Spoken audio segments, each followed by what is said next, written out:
Football fans of Great American Rivalry Series would like to take a moment to honor the top scholar athletes from each school. As part of the series, the United States Army will be presenting each player with a college scholarship in recognition of their academic achievement and athletic excellence. To highlight those athletes that work hard on and off the field, the United States Army is proud to honor the senior players holding the highest academic standing from each team. Ladies and gentlemen, from Harlingen High School, Colton Caldwell. Colton is a defensive tackle for Harlingen High School with an impressive 4.39 GPA. He is the son of Richard and Lori Caldwell, an active PTSA member. After graduation, Colton will attend Texas A&M University in College Station to continue his education. Ladies and gentlemen, let's recognize Colton Caldwell. Presenting the award is Sergeant First Class Franklin. Congratulations, Colton. From Harlingen High School South, ladies and gentlemen, Matthew Alviar. Matthew Alviar is a tight end for Harlingen High School South with an outstanding 4.42 GPA. He is the son of Alfredo and Corina Alviar and has excelled in both student athlete and community leaders. Matthew has participated in football and basketball, earning an all-district honorable mention in football his junior year. After graduation, he plans to continue education at UTSA, Baylor, or UT Austin. Ladies and gentlemen, let's recognize Matthew Alviar. Presenting the award is Staff Sergeant Rambert. Congratulations, Matthew. Fans, beginning November 15, you'll have the opportunity to vote for your Scholar Athlete to be selected to the Great American Rivalry Series Scholar Athlete All-American team. Your vote could secure an additional scholarship and a spot to this nationally recognized team. Visit GreatAmericanRivalry.com for more information.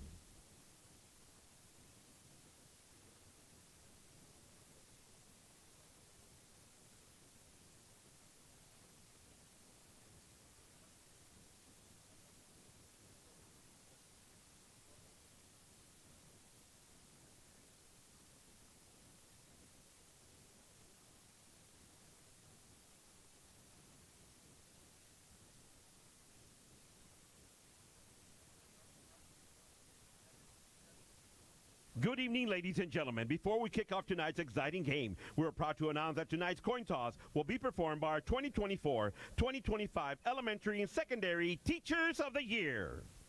Vanessa Flores from Dishman Elementary and Caitlin Acosta from Bella Middle School. Joining them tonight are some extraordinary individuals, the dedicated Teachers of the Year, Counselors of the Year, and the Nurses of the Year from HCISD. These individuals have gone above and beyond in their classrooms and campuses, making a difference in the lives of our students every single day. As the captains make their way to the center, we'd like to thank them for their commitment to excellence and continued support of our students. Ladies and gentlemen, captains for Harlingen South, number 6, Marcus Garza. Number 11, Oleg Lerma. Number 12, Austin Schroyer. Number 17, Yari Cabrera. Captains for the Cardinals are number 7, Davian Renteria. Number 22, Noah Huerta. Number 42, Gerardo Sanchez. And number 77, Esteban Lopez.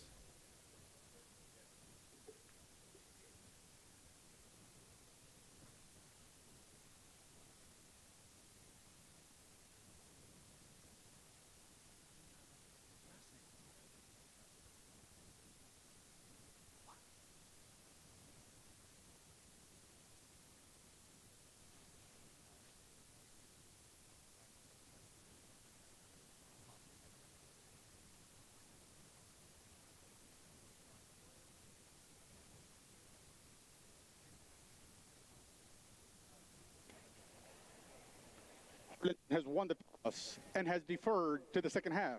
Harlingen South will be receiving at the north end.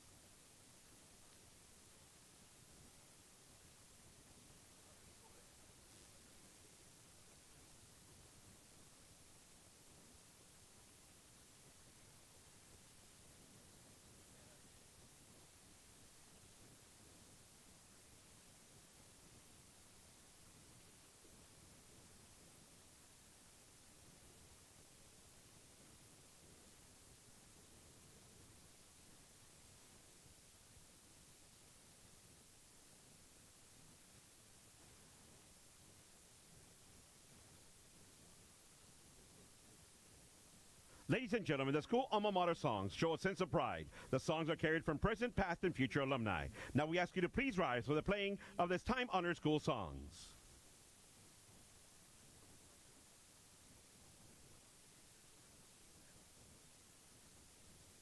The Harlingen South High School alma mater will be conducted by the Mighty.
And now, ladies and gentlemen, the Harlingen High School alma mater will be conducted by your big red Cardinal Band.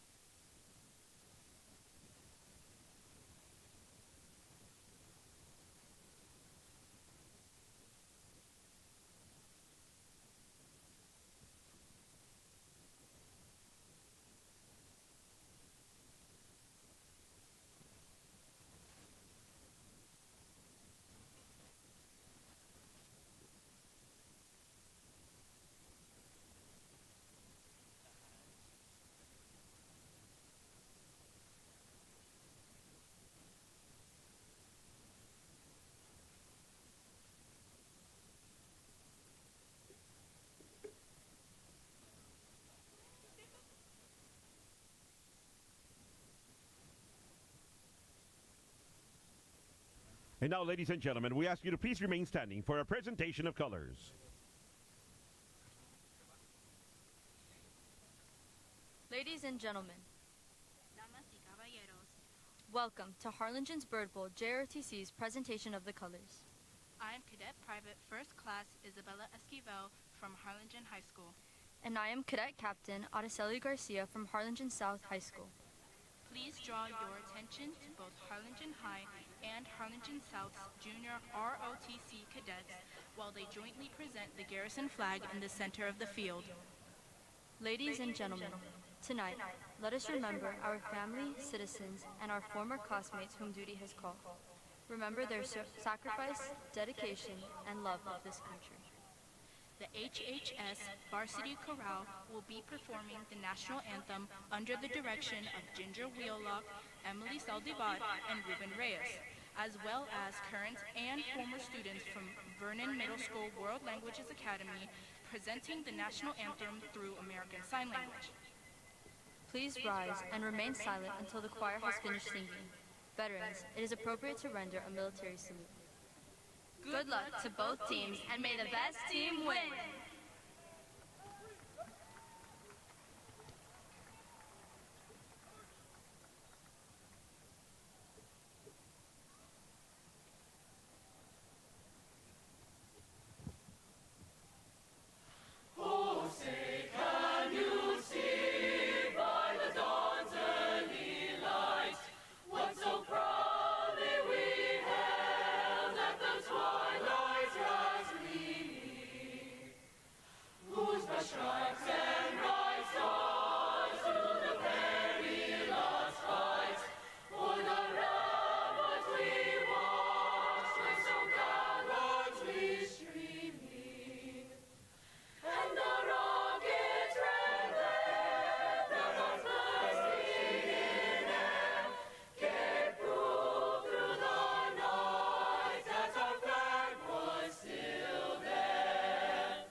Harlingen High School football is a tradition that goes back generations.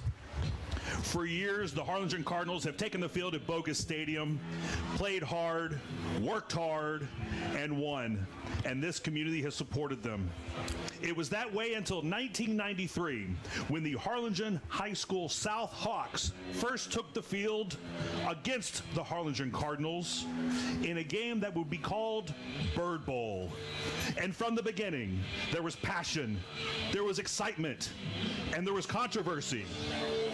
A 13-12 win by the Cardinals is one that's not even recognized by everybody in our community. The product of a field goal that many say was good and many say was not. That would kick off 5 years of domination for the Cardinals as the new South Hawk program worked to get its feet under it. But that changed in 1998 when the South Hawks rattled off 2 straight wins, their first 2 of the series. The next 6 games belonged to the Harlingen Cardinals until 2006, when South would again rattle off back-to-back Bird Bowl victories in the 14th and 15th playing.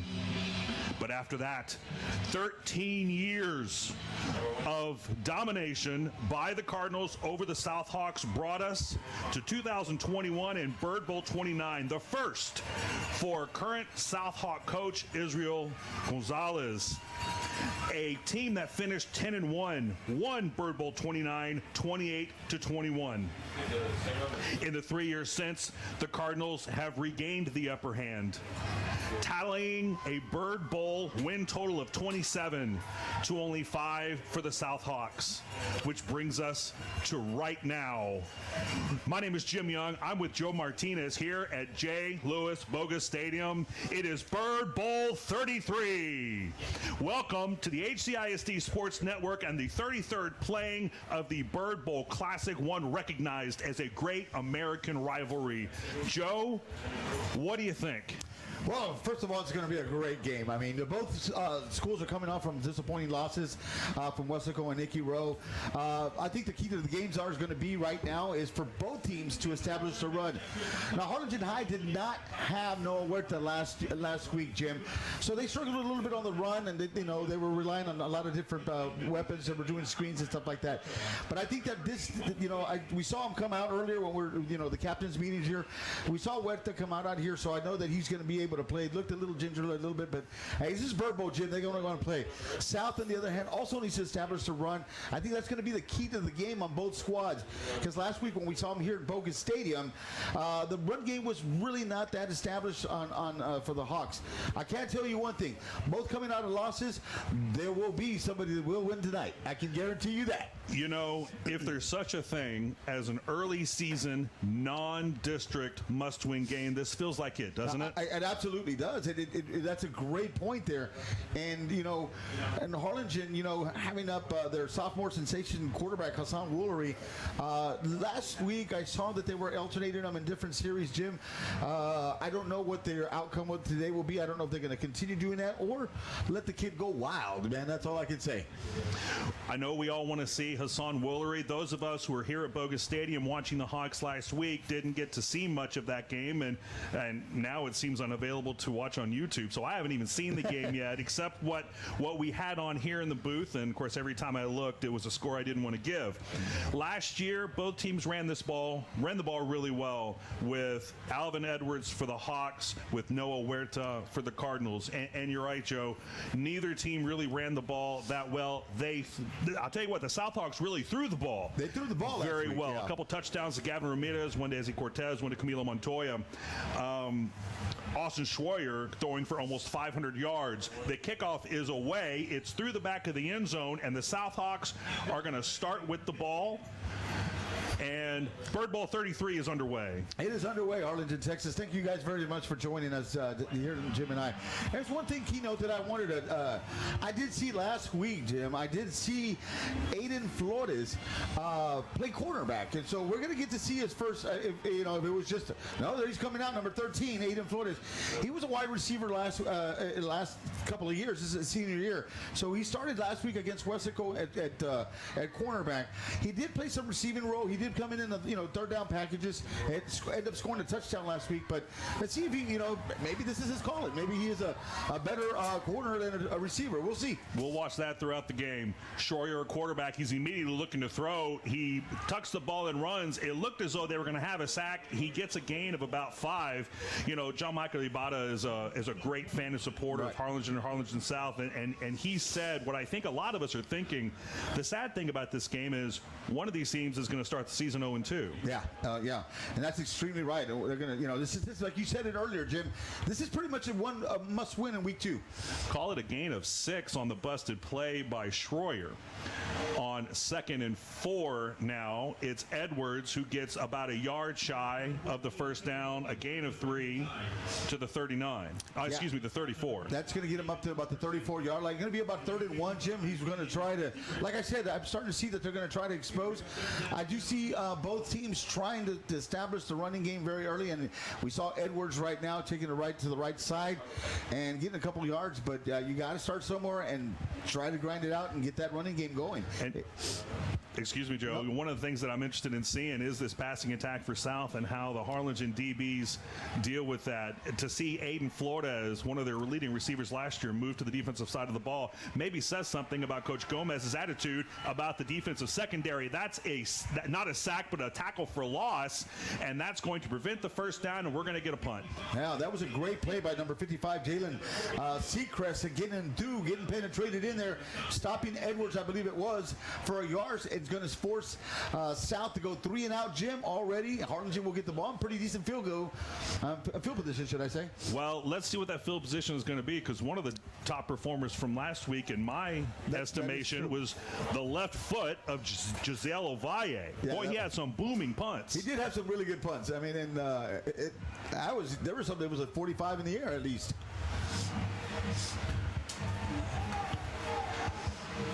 The ball is spotted at the 32. Maddox Hernandez for the Cardinals back at his own 36-37. No, there's a timeout on the play. All right, so Harlingen South wants to talk about it. I don't know what there is to talk about. It's 4th and 3. They just started the game. I think punting is the right way to go, but maybe they didn't like the coverage, or maybe Coach Izzy has something special up his sleeve. It was funny you said that. And last week we saw a timeout. This happened a few times, didn't it? A few times last, and both schools. I won't understand how that happens with burning a timeout on a 4th down on a punt. But hey, I'm not the coach. That's why we're up here, Jim. That's why we're up here. Want to shout out the Harlingen High School class of 2010. Boo! Celebrating 15 years. They are back in town. They're celebrating this weekend and here at the game and reuniting and reminiscing. And so we appreciate them, including us and including Bird Bowl and including Joe and I in their festivities. Cardinals class of 2010. 2010. So the snap is low. It's well picked by Ovalle. It's not a traditional Ovalle punt, but all in all, it's a good one. There's a flag on the play. The ball is down by South at the 26-yard line. So let's see what the flag was thrown around where the return man was. So I don't anticipate South keeping the ball. We'll see what the penalty is. It's going to be an illegal man downfield, Jim. Okay.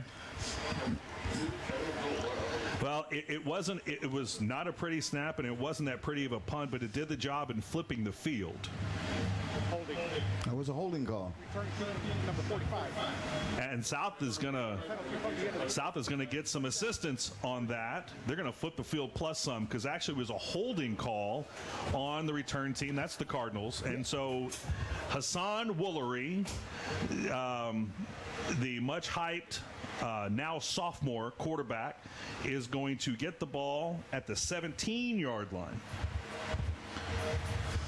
He had a tough time last week, didn't he, Joe? Yeah, he had a tough time. I think, getting a little nervous, but I think this is where he's got to come back and make some plays happen here for Harlingen. It's Nathaniel Gonzalez in the backfield, but Hassan Worley's going to keep it. It's up past the 25 now. Ball's on the carpet, and it's picked up by Dayton Mireles, the wide receiver. I don't think they're going to get the yardage on that, but there's also a flag on the play. The Cardinals with a good play to start, but lucky to keep the ball, and there's a Southhawk on the ground. Yeah. There's going to be an official timeout, and it might be a late hit on that one, I think, because after that, Jim, it looked like when he fell down, he got hit late, and I think that's what they might call. I'm not going to guess anymore. So let's take a commercial break. We're going to sort this out. No score. And the HCISD Sports Network, Bird Bowl 33.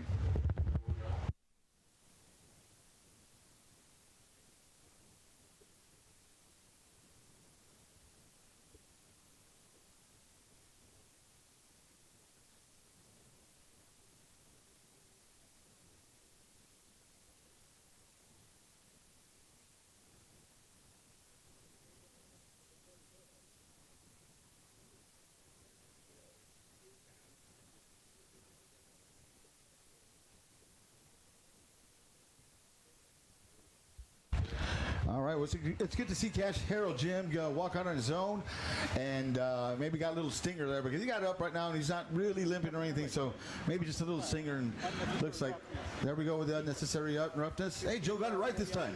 Joe got it right. You're off to a good start this year. Yeah. We're doing way better than last year in the prediction department. It is a personal foul on South, so the gains from the good punt and the holding call are wiped away. Now you've got 1st down and 10 at the 46-yard line for the Cardinals, and now Hassan Woolery and Noah Huerta now in the game. He did not play last week after suffering a high ankle sprain in the second scrimmage, but we're happy to see him on the field, and he's going to get the ball. He's going to go up the left side and not get much. It's, if anything, up to the line of scrimmage. You got differing spots there. Yeah, and he ran right up the middle trying to test that line, and it looks like South gets the ball. South says they have the ball. I didn't see it come out. I didn't see it. Well, I saw that they were coming in and they were waving, but I didn't notice. So Noah Huerta on his first carry turns the ball over Jim, giving South excellent field position at the 45-yard line with 9:13. Jim, this is the kind of spark that sometimes you need to get that momentum going. My goodness. And, you know, Huerta went into the left side of that offensive line and kind of got buried in there. Somebody, presumably before a knee went down, jarred that ball loose. It is Southhawk football with their second drive of the game now at the Harlingen 45-yard line. Ezzy Cortez in motion wide left. Schroyer back to pass. He's looking. He's got good coverage. He's got all day. Flags on the play. That's probably going to come back with a hold, and Schroyer's going to be out of bounds at the Harlingen 39. Expect that to come back. Oh, yeah, that's going to come back. Multiple holds there right there, but good job anyway. But, you know, running around left and right. Did not see anybody open. Harlingen's actually secondary had really good coverage, Jim. They didn't like what he saw downfield. Did the smart move and took it for a couple of yards, but even though it's coming back, and that's what you need to do to stop, to force something in there and get a turnover or something like that. Well, you know, sometimes there's a coverage sack and sometimes there's a coverage offensive holding penalty, and that's what I said before. Look at this defensive secondary for Harlingen, bolstered by Aiden Flores. Flores looks like he's playing safety now. Yeah, and I saw him line up last week. Well, in nickel packages. Flores looks like he's bulked up a little bit too. Exactly what I was thinking, Jim. Exactly what I was thinking. All right, 1st and 20 now from their own 45 after the hold. Caden Edwards, little brother of Alvin, he's got it past the 50-yard line. A good gain almost to the original line of scrimmage to make it second and a little more manageable. Yeah, he took it to the right-hand side, waited for his block to happen, and he was following big old number 50, Christian Cheeto, coming around. And like you said, Jim, got about 8 out of those 10 yards back, and giving South a pretty decent a second down there. Southhawks fans want to see more out of Caden Edwards. He had a slow start last week, and now it's a quarterback keeper. He's got a block, but not much more. He's out of bounds just inside the 45. It's going to be 3rd and long. Yeah, it's going to be about 3rd and 9, and didn't see it. They went around the right-hand side. But I like what they're doing, though, Jim. They're trying to establish the run, something that they couldn't do last week by either school.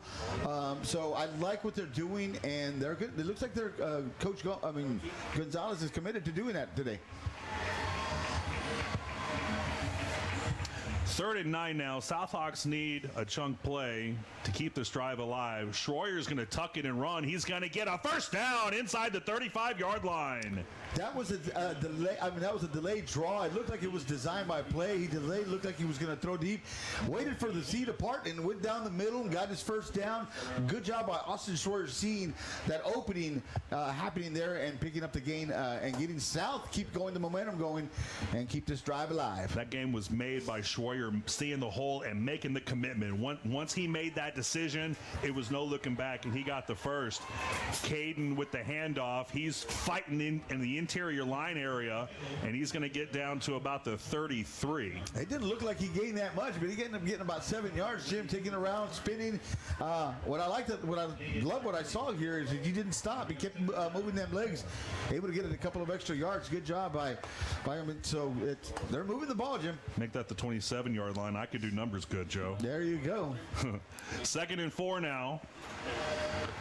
Hand off to Edwards, right up the middle. Not much doing. 3rd down upcoming. Not this time. This time that he went down the middle, and I see Coach Gomez waving the other way.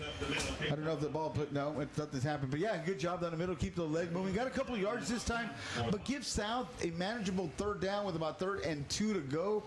And this is one of the things, Jim, that you have to watch out with Schroyer, because he can drop back, look for, if he doesn't see what he likes, he can also run as well, and that's a difficult task for any defense to do. Well, you can say that for both sides of this football. Yes, absolutely. Yeah. Okay, 3rd and 2 now. Schroyer looking to pass. He's got a man. It's caught. It's a first down. It's Gavin Ramirez. And there's a flag after the play. Yeah, I think they're going to get him for face mask. That's going to add another 15 yards. Gavin Ramirez says it's against the Cardinals. Well, I'm going by what Gavin says. I'm going to go with Gavin. If Gavin says it's a face mask, it's a face mask. So, anyway, I think that's what I did see, that his head turned around. But good job anyway, regardless of the 15 additional or half the distance is going to happen. But Gavin was right. Gavin was right. That'll be half the distance, and 1st and 10 or goal at the 10-yard line. Hey, South is looking really good in the second drive here, getting the ball in really good field position, Jim. And I like what they're doing. Schroyer, Edwards, Ramirez, they all look like they're in tune right now. And Harlingen defense is going to need to watch out there. Yeah, Harlingen not doing themselves any favors. First, the fumble. Now, a pretty costly face pass penalty. We'll see if South can make them pay. It's Cameron Love to the 5-yard line where he hits a brick wall, 2nd down. Yeah, he's going to hit a brick wall. He got a couple of yards on there. We're able to move the ball. But Love, number 20. One of my favorite names. It's a great name. It's a movie star name, to be honest with you. Cameron Love, absolutely. Yeah. Cash Harrell too. Yeah. Ty Bodie. I gotta say, I think the Hawks have it in terms of great names on the roster. That's for sure. 2nd and goal from the 5. Once again to Love. He's bouncing outside to the left-hand side. It's a touchdown for the Southhawks. The first of Bird Bowl 33. Wow, what a move. It didn't look like he was going to establish. He went in and then bounced out and further left. And was able to get in there, Love was, and then South strikes first, Jim, here at Bird Bowl 33 with Hawks 6, Cardinals 0, waiting for the extra point to happen, but good run, good drive on South. The run is established as of now.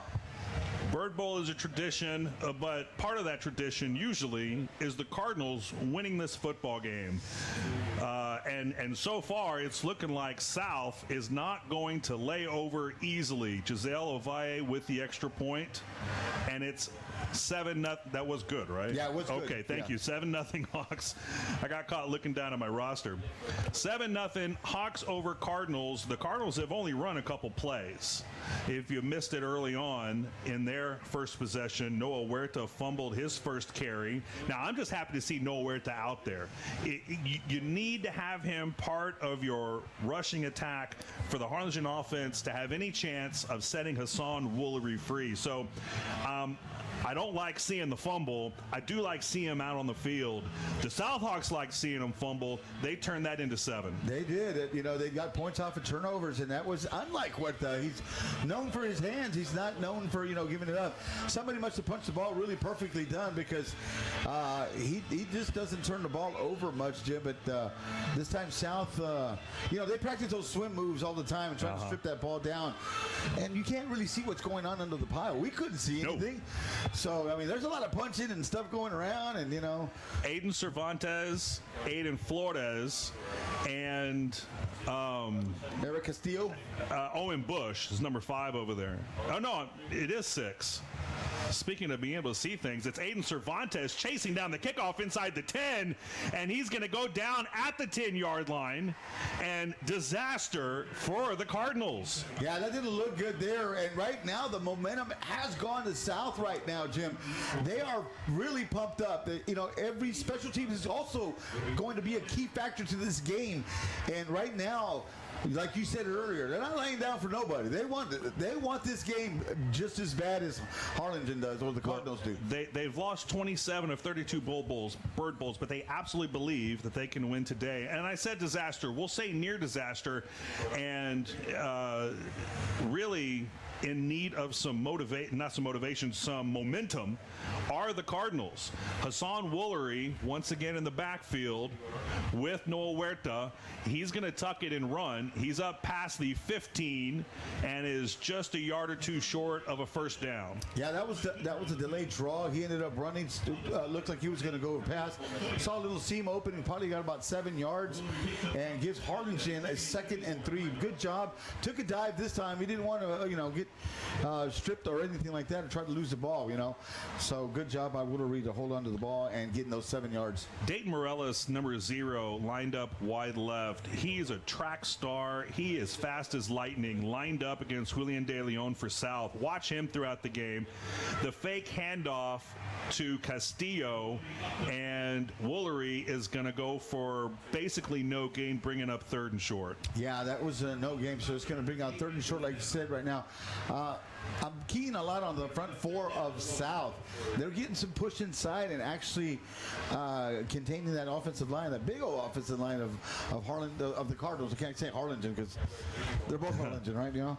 But just don't call them North. Yeah. The Cardinals and Hawks. There you go. Just don't call them North, Joe. All right, 3rd and 2 from the 19-yard line. Morales, aforementioned, in motion, and it's a quarterback keeper and very close to a first down. It looks like he got it. Yeah, it looks like he pushed the chains just by about a half a yard. But Harlingen needed this drive. They needed, first of all, they needed the first down. They needed the first down to continue this drive. They've got to get this. They got to get the crowd probably to get back into it because, man, we got a packed house here tonight, Jim. Both sides of the stadium here is pretty full here, including the sections in the sun. Yes, I've got to give it to the South fans, man, because they were here. We talked about it earlier, about an hour ago, and they were out there, man, when the sun beating them down. Yeah, absolutely. But hey, this is Bird Bowl. This is what we do. 1st and 10 now for the Cardinals at the 22. Woolery looking back to pass. He's got Cervantes short and just out of his reach. Could not make the one-handed grab, 2nd down. Yeah, that's going to be. He had him open here, and he also had number Nathaniel Gonzalez going down the street. Looked like he had a little seam going, but Woolery never looked at it. It was designed play to go to Cervantes, and going to make it 2nd and 10 with a no gain here. Now, Woolery didn't do much in terms of throwing down the ball last year as a freshman. And look, just the fact that he was on that team as a freshman really says something about that young man and his capabilities and his talents on a Manny Gomez team, no less. Yeah.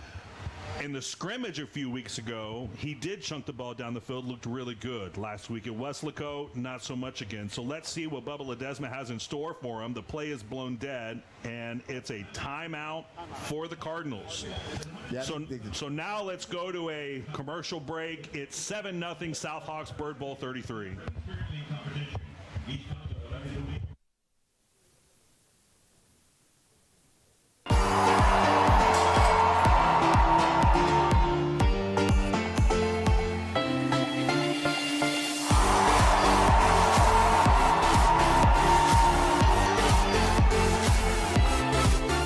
South Texas Urgent Care Center partners. where they treat you like family. Stop by to receive the urgent care you need without the expense of an ER visit. Now located right next door.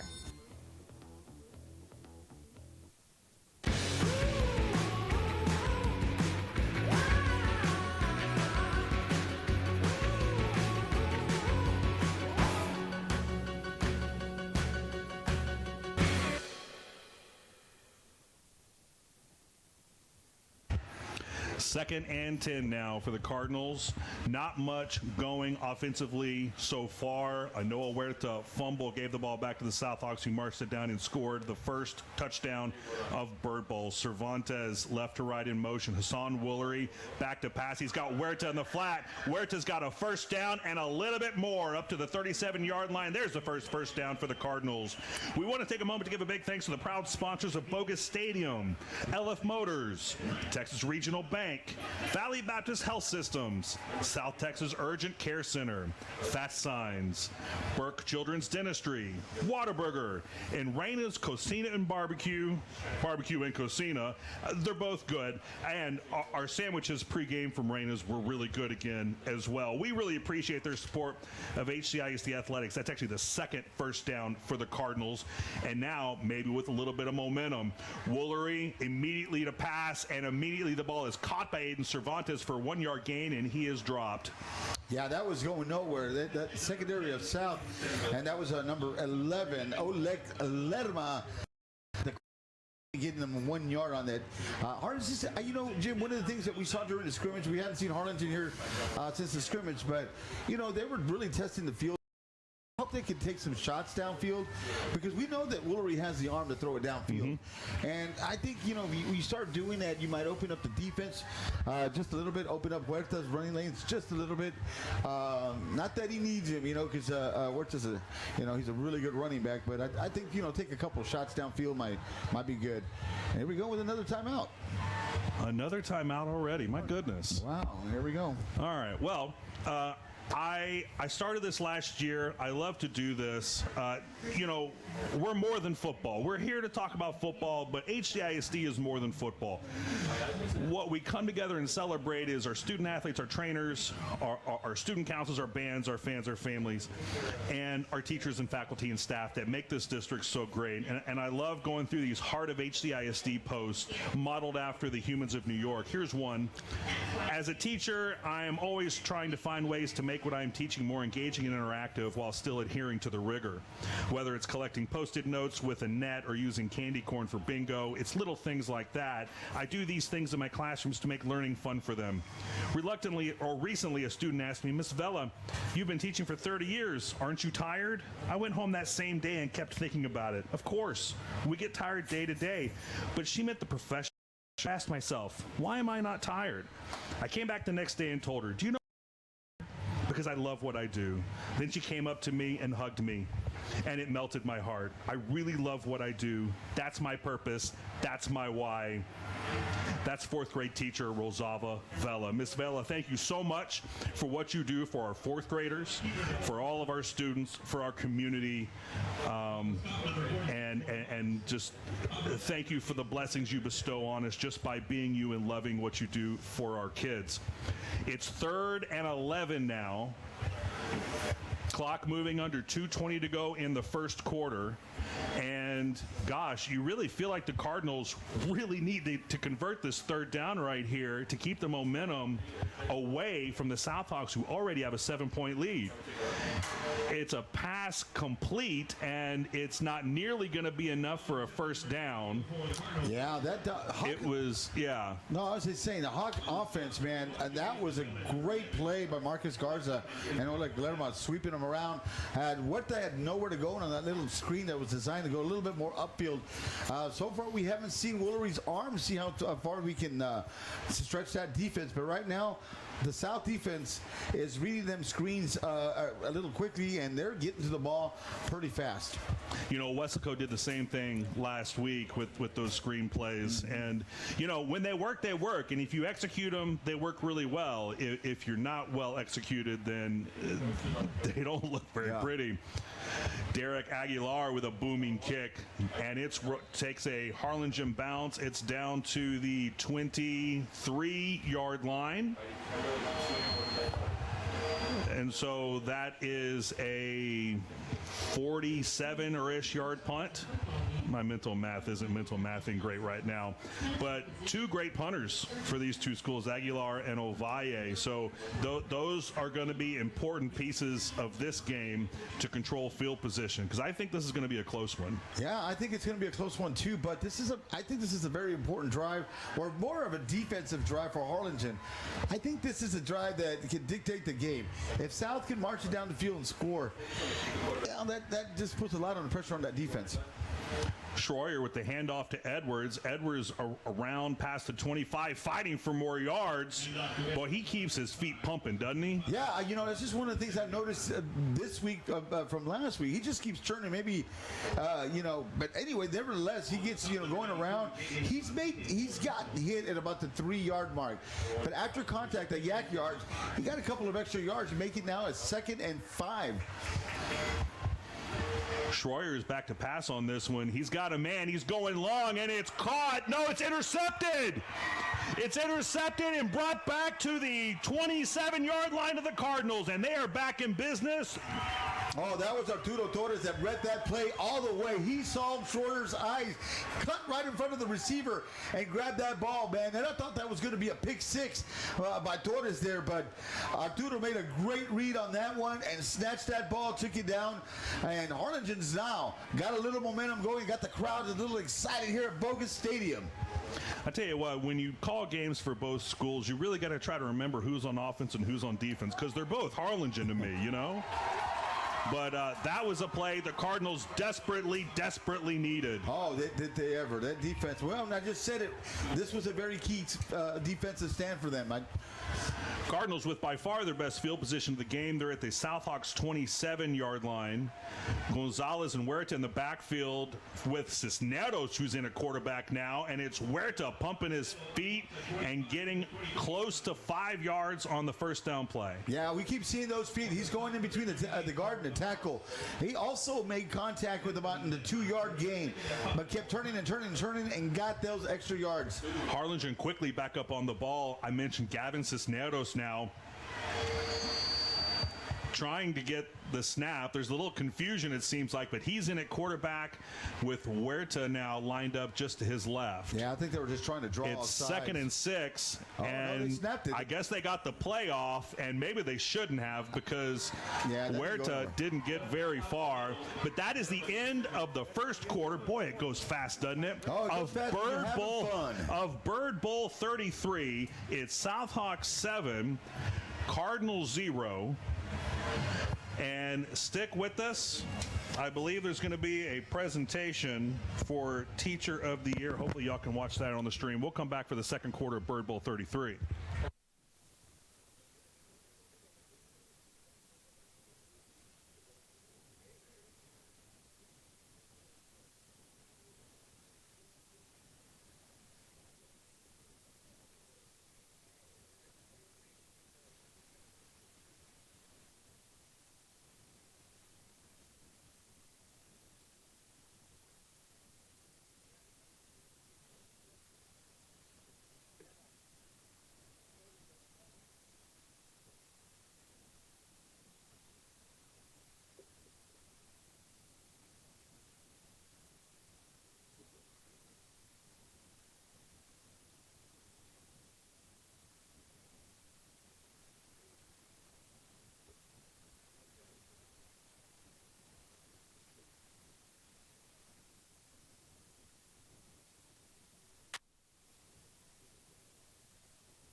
Back at Bogus Stadium for the second quarter of Bird Bowl 33, 7-0 Southhawks, and the Cardinals, who had nothing doing on offense with an interception and great field position. Cisneros tosses to Aiden Flores, who's back on offense again, and it's a loss. He only gets a loss of 1. He was tackled a few yards behind that, but benefits from the forward progress call to bring up 4th down. And gosh, it seems like they've kind of wasted that great opportunity in field position from the interception. Well, they did, and it's going to be 4th and 11. Lost a few more yards on that one, but I think you have to go for it, Jim. Too far for a field goal, possibly. Too short for a punt, and that's what they're going to do. They're going to go for it, but they needed the positive plays on that one to make it a little bit manageable. Good call, Joe. It's Gavin Cisneros at quarterback, and he's going long, and he overthrows Maddox Hernandez. No flag on the play. That's a turnover. They give the ball right back to the Southhawks. They give it back on turnovers, and he had Maddox open on that slant route, Jim, but he threw it a little too high, and he had to jump up for it and everything. But, I did like the call. I like the aggressiveness of Harlingen, but you're right. Great turnover and could not get any points off of it. So good job by the defense of South, really. I will say this. I brought up the question a couple times already about the Cardinals defensive secondary, and they've shown to be a formidable unit, locking down and getting a turnover. So from the 28-yard line, here come the Southhawks once again. And Marcus Garza. That's going to be a false start. Oh, no, I'm sorry. It's Giselle Ovalle. That 5 looked like a 6 to me. Excuse me, folks. We're going to get these right. And you're right, Joe. The Southhawks are going to go back 5 yards, not the way you want to start. It's 11:15 to go in the second quarter. Southhawks up by 7. Jim, it's hard enough to get 10 yards. Mm-hmm. And then when you get a false start or a holding and then try to get an extra 10 from that, I mean, it's very hard to do that in 3 downs in this level. But nevertheless, here we go. The handoff to, is that Love? He's around the right side, past the 30-yard line, and about 6 or 7 yards short of a first down. That was Cameron Love. That was Cameron Love going around the left-hand side, getting some, that was a good, probably an 11-yard gain, or maybe 10-yard, but nevertheless, he did a good job going around the right-hand side and picking up a good chunk of yardage back, making it a nice second down. Looks like they gave him 9, but they went from the 23 to the 33, so figure that one out. Yeah. The handoff is up the middle, and Love is reaching for a first down. He's going to be a yard short. That'll bring up 3rd and 1. I like what South is doing, Jim. They're trying to run, and they're running on, not only around the edges. They're running down the middle as well. They're going. That's what you call smash mouth football. They feel, when you do that, they feel that their O-line can create some havoc there in front of the Cardinals' defensive line. They haven't been huge holes in that line, but they have been making room for Edwards and Love. And they're going to keep handing it off, and that's up the middle for a first down for the Southhawks. Yeah, they're just continue to go up the gut right there, getting the first down, moving the chains. And as long as they can get 3 or 4 yards, they're going to keep doing this. Those 3 or 4 yards are actually killers because they can sustain the drive long, wears down the defense, and South's ready to go again. It's hard to just get caught off guard. It's not your typical Bird Bowl, is it? It's not so far, at least. On first down, if running works, keep running, and it's going to be a gain of about 9. Oh, Love takes a tumble, or maybe you can call that a spill. It's a spill or it's a tumble. It's on that spectrum. Yeah. They're on the sideline, but it's a gain of, it looked like 9. Yeah, they're actually going to give him 8. But it's going to be second and short. He's running the ball very well, and they're going to hurry up, trying to catch Harlingen off guard. Schroyer, Edwards. And he's going to lose a yard. Not this time. Yeah, this time he barely got back with his extra lunge. Was able to get back to the line of scrimmage. So that's going to bring out a 3rd and 2, Jim. Hawks, now I love what they're doing. They're running the game. And that, like I said, you run. That creates the passing lanes. And expect them to do some passing here. Well, they're rotating Love and Edwards out pretty regularly, so it sure seems like part of the game plan is to keep fresh legs out there and run it down the Cardinals' throat. Here on 3rd and 2, it's Love, and the line is pushing, and Right the at the spot line. is right at the 50-yard line, which is the line to gain. Going to move the chains, so that's going to be a first down for South, for the Hawks. Let's just go Hawks here, like I said. And again, Jim, running it down right behind that big O-line. Where was that generous spot at the 50 with that onside kick last week? I'm still upset about that. Yeah, man, that was just like literally inches. Game of inches, they say, huh? I don't want to talk about it. 1st and 10 at the 50-yard line for the Southhawks with a 7-point lead. Schroyer drops back. He's got pressure from Renteria. Renteria is not quite going to get there. It's almost intercepted. And Schroyer did a great job not getting sacked and had a little, I think, fortune to not get that intercepted. Davian Renteria applying the pressure. Yeah, he was going fast. He was gaining on it. And Schroyer, for not taking the sack, almost threw another INT. Was able to throw the ball deep, though. Nothing happened there, so they're going to second down. But good job by Renteria going around the outside on the corner blitz and making him go and chase him out of the pocket. You know, once he's out of the pocket, like you say, you kind of like Schroyer to throw that one out of bounds. Yeah. 2nd and 10 now. Another handoff to Edwards. He gets contact and is slammed down to the turf by Estevan Esquivel after a gain of only about 2. Yeah. So now the Southhawks have a 3rd and long to contend with. Yeah, but they got out, you know, and Esquivel did a great job by starting short, but I mean by Edwards. But now, you know, 3rd and long is probably going to be a passing game, but they can trust the arm of Austin Schroyer, see what kind of play they do.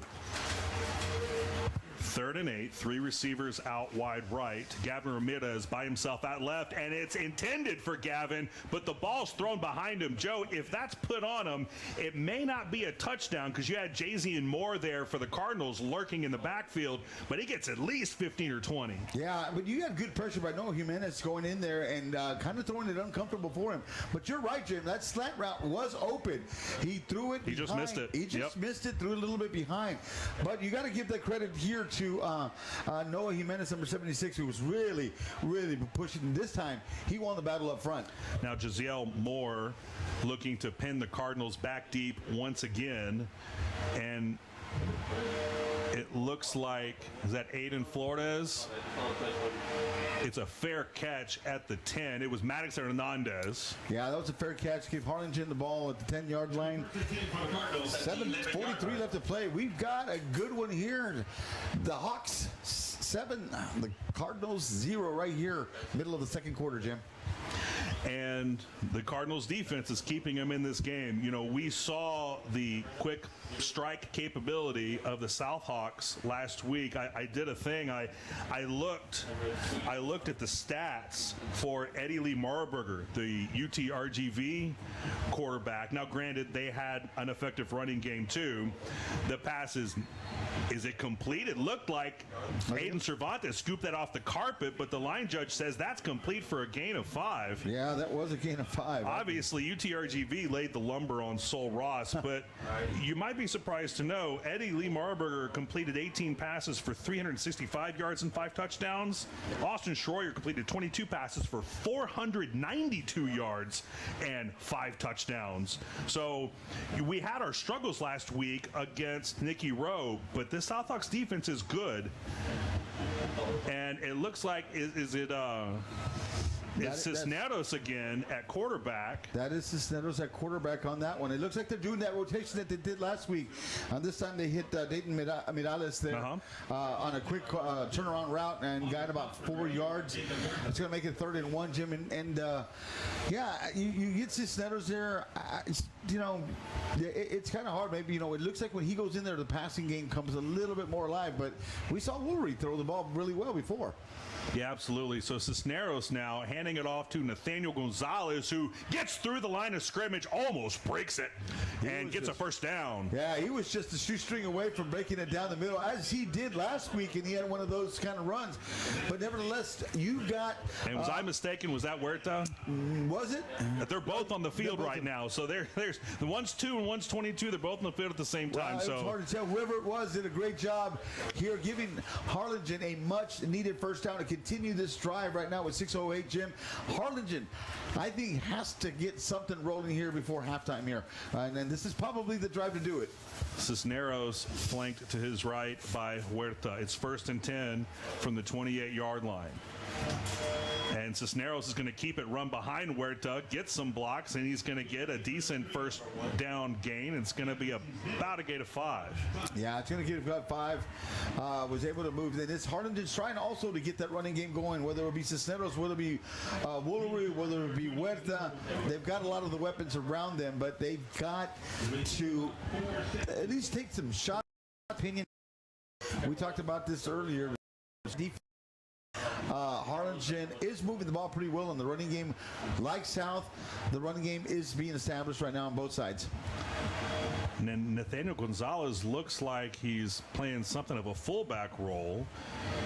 Huerta again in the backfield. He gets the carry, and the Southhawks are all over to gain of just 1. Yeah, they read that one in there, and it looks like they're really doing a good job on keying on Huerta, because Huerta hasn't really gotten going. You know, he's getting a few yards here and there, but we're accustomed to seeing that big burst sometimes and getting those long gains that we've seen in the last couple of years from him.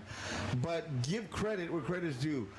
Hawks defense is really keen on him and really shutting him down as we have in so far in quarter and a half here. Well, and after seeing what seemed like limited play calling last week for Hassan Woolery and Gavin Cisneros, it's no wonder the South defense is keying on Huerta and Gonzalez. The throw is outside the reach of Eric Castillo, and the Cardinals are going to punt it right back. Yeah, that was designed to go up. Eric Castillo could not. A little bit over his hands there, but not liking the call right now, Jim. I think they should go a little bit downfield. Even if he would have thrown it perfectly, he had good coverage. Probably would have not had the first down. Nevertheless, Harlingen is going to punt. South will get the ball here with 4:27 left at halftime. Derek Aguilar back to punt. A little bit of pressure. He gets the punt away. And it's not a great punt. No. It's well out of bounds, so we're going to see. Yeah. That side judge is still moving down to the 50-yard line. That's a 16-yard punt net yardage, and not what you're looking for. Aguilar's better than that. Yeah, he is, and that's going to give South really good field position. Got plenty of time. You got 4:19 plus a 2-minute warning, Jim. That's implemented this year. But South right now, as they're moving the ball, they're running the ball very well.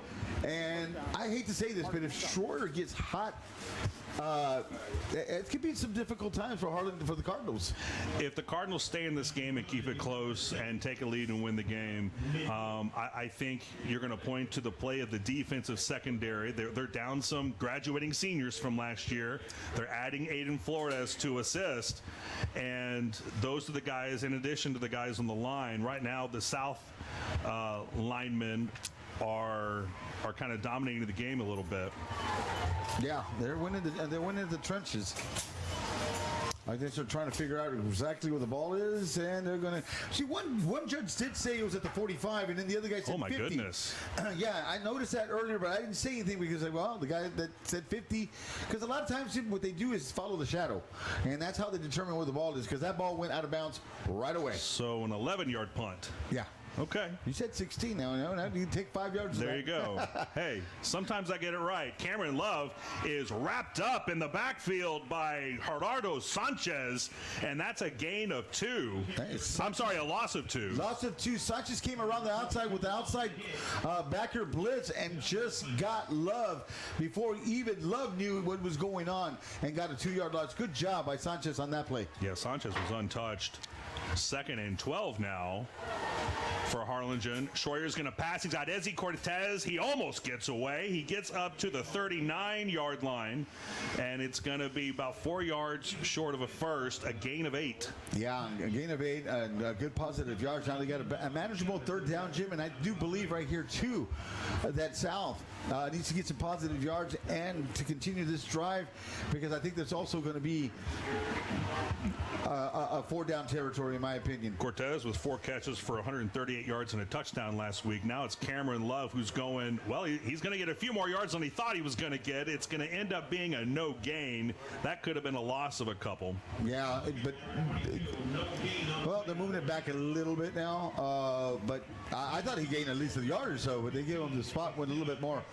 So this is going to be at the 39-yard line. You got to earn a tackle against Love and Edwards. They do not stop pumping their feet. No, I noticed that right now, this game, which I didn't see in last week's game, but I see 2 different guys today, Jim. I see a more determined running backs on both sides with Love and Edwards right now. And like I said, if Schroyer starts getting downfield, it could be a long night for Harlingen for the Cardinals, because right now the running game for South is going pretty well. And South is going to take their second timeout. So we're going to go ahead and once again thank our generous sponsors for Bogus Stadium. LF Motors, Texas Regional Bank, Valley Baptist Health Systems, South Texas Urgent Care Center, Fast Signs, Burke Children's Dentistry, Whataburger, and Reina's Barbecue and Cocina. Folks, please support the people that support HCISD Athletics. They are community stakeholders, businesses who not just want to do business here, they want to be part, and they are a part of this community. So if they support us, let's support them. Thank you to all of our sponsors and everything you do for Harlingen and HCISD and HCISD Athletics. So it's going to be 4th down. And it looks like South may be going for it, Jim, because I like I said. Well, I tell you what. No, Giselle Avai, but you never know. They also call another timeout before a punt. I've never seen so many timeouts taken before a punt. On 4th down, huh? Over 2 weeks. So I don't know. Maybe we can get some information on that and what they're seeing and what the issue is on special teams. The snap is high, but it's handled by Ovalle. That's an uncharacteristically short punt. It bounces straight up, takes a slight south bounce, and is down at the 15-yard line. Yeah, right now they're playing the possession game. About a 31-yard punt, and that's maybe his shortest one of the season, I'm guessing. Well, it meant to be pushed, but not that low. You're right. You know, it wasn't. It was supposed to. You know, the whole purpose of that punt was trying to pin him down as far as deep into the territory as possible. But okay, keep right here. I'm seeing Woolery come. No, we're seeing Cisneros come back. Cisneros again. I'm not sure. I haven't looked on the sideline to find Hassan or see if I can, deduce what's going on. But maybe the coaches just like what they see with Cisneros right now. He's got the snap. He's getting pressure by Hernandez. Was it a catch? And the pass is incomplete, intended for Maddox Hernandez. Yeah, it was Pablo Hernandez providing the pressure in the backfield for the Southhawks. And it's once again going to be 2nd and 10 from the 15. 2:20 to go. Each team with 1 timeout left. You will have the 2-minute warning. Cisneros in the backfield, awaiting the snap. He's got Huerta back with him. Cervantes in motion. Now he goes the other way. And, yeah, I think there was some illegal motion. I'm thinking it's related to Aiden Cervantes, but that's going to come back 5 yards and make it a little more difficult. Yeah, that's going to make it. Right now, Harlingen does not have their passing game on. So getting it to 2nd and 15 or so, it's going to be a difficult task for them to do right now, Jim. And I don't see Cisneros really going to go downfield. The way I've seen the plays picturing up, it looks like he's throwing a lot of outside passing. 5 to 7 yards is where I think that they're working on. But They need 15 yards at least to get this first down. Well, and at this point, with only one timeout plus a 2-minute warning, and back where they are, and given 15 yards to gain, you also kind of start to think, well, going to the locker room 7-0 and getting the ball first, which the Cardinals will, isn't that bad. Cisneros is in trouble. He's rolling out left. Hernandez providing pressure once again, and Cisneros, wisely in my estimation, throws it away to bring up 3rd and 15. Yeah, right now that passing game of Harlingen of the Cardinals is not going anywhere right now. Depending on how the punt is, but South is going to get the ball in pretty decent field position if it holds here. And again, that's Pablo Hernandez on the pressure. That's 2 straight plays he's been in the Cardinal backfield. 2:09 the clock stopped. Gavin Cisneros. And he's going to run it. He's got a block, but the Southhawks are on it. It's going to be a gain of only about 3 or 4 to bring up 4th down, and that's the 2-minute warning. Yeah, that had nowhere to go on that one. I think they were just playing the field position game here, Jim. Well, you know, both teams lost last week. Both teams lost by, I think they both lost by 21 last week, but both teams scored last week. And so I'm a little bit surprised it's only 7-0 so far. Yeah, I expected to see a little bit more. I expected to see a little bit more scoring. You're right. But South right now has a chance to put some points on the board. We're at the 2-minute warning right now. If they can get some kind of score, they're going to go in there with a commanding lead. And the way Harlingen offense, if they don't start doing something differently, that's going to be a very difficult task for them to do to come back from. Yeah, I agree with you, Joe. The Cardinals are going to get the ball first in the second half, so that's helpful for them. The last couple punts going both directions weren't very good. So the Hawks have one timeout because every time they punt, it seems like they call it timeout, but they've got one left, and so you've got Oleg Lerma on the Cardinals side of the 50 waiting for the Derek Aguilar punt. I mean, if they can get it to the 50, that's a pretty good punt. They're at the 14 as it is. The punt is away. It's a good one. Bounces outside the 40, fielded by Yadi Cabrera. He's inside the 40, inside the 30 now, down the sideline and out at about the 21 or 22 yard line. And so now the Hawks are thinking, we're going to take this to the half, up 2 touchdowns. That's exactly what they're thinking, and a great punt return by Cabrera going down. Got the ball somewhere about the midfield, Jim. Really went down and got about an extra 25 to 30 yards, about 27 yards from where he made contact at the ball. Giving South, I mean, even if South would have gotten the ball at the 50-yard line, Jim, that would have been good field position.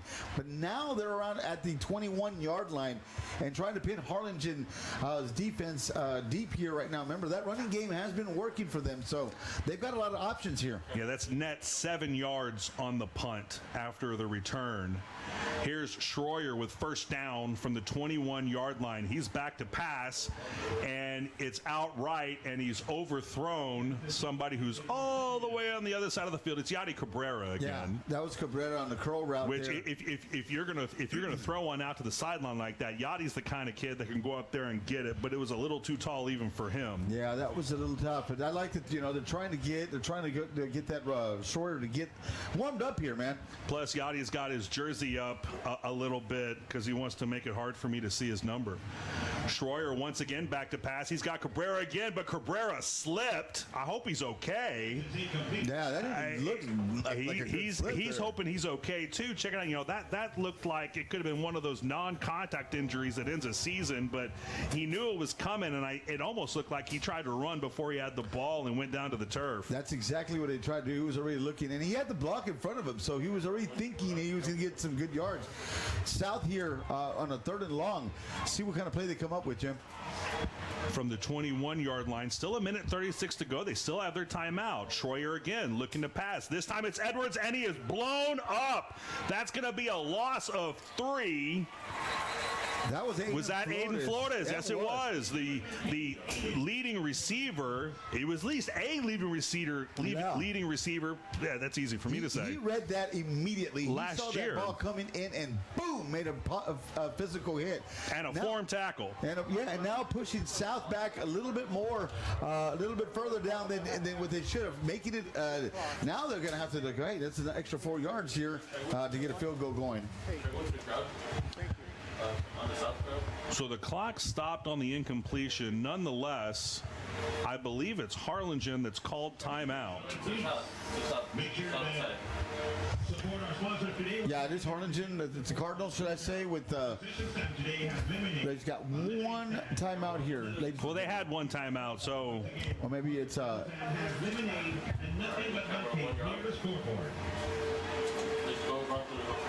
Yeah, we're not able to hear. So this happens a lot. I think the folks watching the YouTube stream at home can hear what the referee is saying, but we don't have the referee in our in our headsets.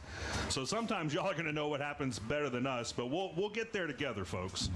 It is 4th and 10. That was a Harlingen Cardinals timeout. They are out of timeouts. And Giselle Ovalle is going to attempt a 41-yard field goal try to take a 10-point lead with under a minute and a half to go. Gavin Ramirez, in the first half, I should say. Gavin Ramirez is the holder, as he was last year. Snap, hold, it's long enough. Kick, length. It's good. Good. South Hawks are going up. Are up right now, 10-0 with 1:23 left to play at halftime here. Jim, a good, impressive outing first half so far by the South Hawks. Now Harlingen, the Cardinals here, got to get something on offense, and then they still got with no timeouts. They got 1:23. There's sometimes where those timeouts to me become very important, and right now they don't have any timeouts to throw the ball downfield or anything like that. And they've got a minute and 23 seconds left, Jim, but they've got to strike down the field right now. They've got to create some plays because right now the running game is, they're keen on the run, South defense is, and they're getting the pressure up front. And for my money, the question of the first half for the Cardinals is, where is Hassan Woolery? And when I say where is he, I'm looking on the sideline, and unless he's covered up by somebody, if he's sitting down in front of somebody, maybe that's it. But I don't see him. It's outside of the first couple drives, it's been Gavin Cisneros, and he hasn't looked bad, but the offensive line has kind of been handled by the South Hawks defensive line. The running game hasn't gotten going yet. The passing game hasn't gotten going yet. We know they can. The kickoff is away. It's once again through the back of the end zone. So we got a little extra activity there. Every time I look down at a roster or a score sheet, something happens. Yeah, and right now, Jim, what do they mean? I think the impressive thing that South has done, that the Hawks have done right now, is controlling the ball. They've gotten of course, the time of possession is owned by them by far. Second thing is they've established a run. I said it earlier. Once you get that run down, and if they get Stroyer in, things can happen on there. All right. My question has been answered. Hassan Woolery is on the football field, and he has the football. He's looking back to pass. He throws short of Maddox Hernandez. There really wasn't much going on. That was basically a throwaway, but at the feet of Hernandez. I'm just happy to see Hassan back on the football field. Yeah, so am I. And that one right there, it stops the clock right now hitting the ground.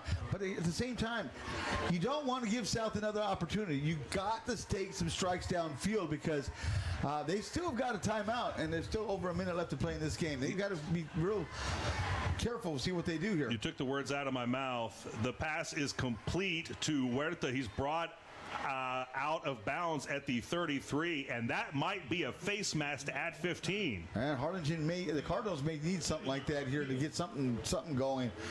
But it looked like, you're right, Jim. It looked like there must have been a little bit of contact around the face mask area. See what they call. It was about a 7 or 8 yard gain on the second down pass. No, it's on Harlingen. on number 6, and that's going to be That's against Eric Castillo. Did you catch what the penalty was, Joe? It was a hold. Okay, all right. Because it was in the area of where Huerta was taken out, and based on the way the tackle looked, it kind of looked like it might have been a face mask. It was a spot foul, too. So but it's a spot foul, so, silver lining, they don't lose a full 10. It's 2nd and 13 now. The clock is running from the Cardinals' own 22-yard line. Woolery back to pass. He's looking for Hernandez, and he is... That's going to be out of bounds. Out of bounds, and that's what I thought it was, but... You're waiting for the ref. Well, my view was obstructed a little bit by some of the Cardinals players. Yeah, I had the view here, and he was way over the line there. And, Bubba Medrano and Owen Bush there obscuring my view. So but he was out of bounds. It was a good throw and catch, just not right where it needed to be. The clock is stopped now at 53.9 to go, but it's 3rd and 13 from the Cardinals' 22-yard line. Hassan in the backfield with Huerta. And Hassan's going to keep it. He's looking for room, and he doesn't find any. Oh, they read Loss that of two. One. They sniffed that one out. South is going to call a timeout. I'm assuming with 46 seconds left, they want that ball because the punting game has not been really well for the Cardinals right now, Jim. So they see an opportunity right now of getting the ball in good field position right now and possibly trying to take a strike or two downfield and see what happens. 100%. The Southhawks have taken their last timeout, and after the last 2 punts with an aggregate of 18 net yards over 2 punts, you call that timeout and you see what you can do. And at this point, it may not be 14-0. It could be 17-0 unless the Cardinals can come up with the stop, and they desperately need one the way this has been going so far. They desperately do need one, but, I don't blame really the defense. The defense has played okay. They've made some plays. I think they've just been on the field quite a bit too, Jim. They've been on the field a lot longer than what they should have. South has been controlling the time of possession.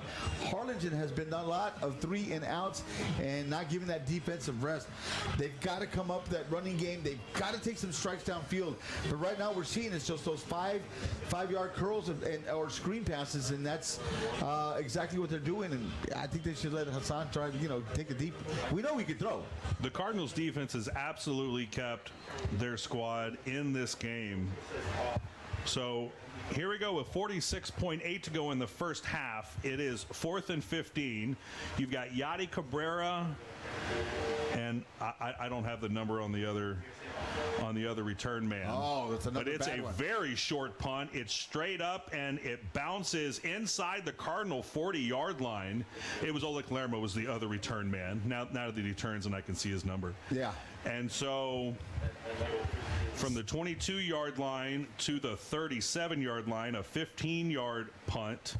And we've seen Derek Aguilar. He's having an off night. He's a much better punter than that. So you hope that young man kind of lets those bad punts kind of out of his memory. Be like a goldfish, like Ted Lasso says, right? Yeah, I mean, and that's exactly what South was banking on, getting another bad punt, using that timeout to burn. And sure enough, Jim, they got the ball at the 38-yard line. A good 10, 15-yard play gets you right back in field goal range, and we know that Schroyer has the capability. Schroyer in an empty backfield, a 5 wide receiver set. The last time they did that, he threw a touchdown pass last week, and he's actually going to run the ball. He's inside the 30. He has a first down, breaks a tackle. He's juking and now goes down He should have went at out. about the 26-yard line. The clock is going to stop temporarily to move the chains, but at 26.4, it's now moving again. First down for the Southhawks. Once again, an empty set, 5 receivers wide. Schroyer's back. He's looking to pass. He's got the house coming up after him. He evades the pressure. He's going to run and goes inside the 20-yard line. That clock is going to expire. South is not going to get another playoff. No. And that's going to be... There's a flag on the play. It's against South of the game is over. I mean, the half will be over, but Jim. And you got to imagine that's holding. That's where half the Cardinals defense was chasing Schroyer down. Yeah, I mean, it was a design screen. That's why they let everybody out. But going back to the previous play, though, Schroyer had a chance to go out of bounds. He decided to fall down. That alone could have saved about 5-6 seconds and see what the outcome could be now. Oh, that's easy for us to say, though, Joe, isn't it? Yeah. We're talking about, less than 10 10 seconds to go in Bird Bowl. And these aren't, I mean, they're grown men, but they're kids. So, that's a tough one. Anytime, I played B team 8th grade basketball, and I never got in. I got in the game to foul somebody. That was what I did. And so when I did get in the game, unless it was anything else, I had no idea what to do. So gameplay is a lot different than practice play. It's 2nd and 10. Or I'm sorry, 2nd and 20. There's 3 seconds left. So South is going to have one more chance. They're going to spike the ball. The clock is run out, but the clock should stop at about 2 seconds. I don't know. Well, and you wonder if they were just looking to see what the defensive alignment was going to be, or give them time to get a play call in. But the ball was snapped at 3 seconds and immediately spiked. So you expect South to get one more play, and now they have 1 second on the clock. I think it was 2, but I think that's an academic distinction. Yeah, I don't know what that was for. I mean, if they were going to look and see if they were going to kick a field goal, it might be. That's going to be a long one, but no, I think they're just going to maybe throw a Hail Mary. Yeah, that's exactly what they're going to do. They're going to spread trips on the left-hand side. The play clock, 25 seconds. Now the play clock is the problem now.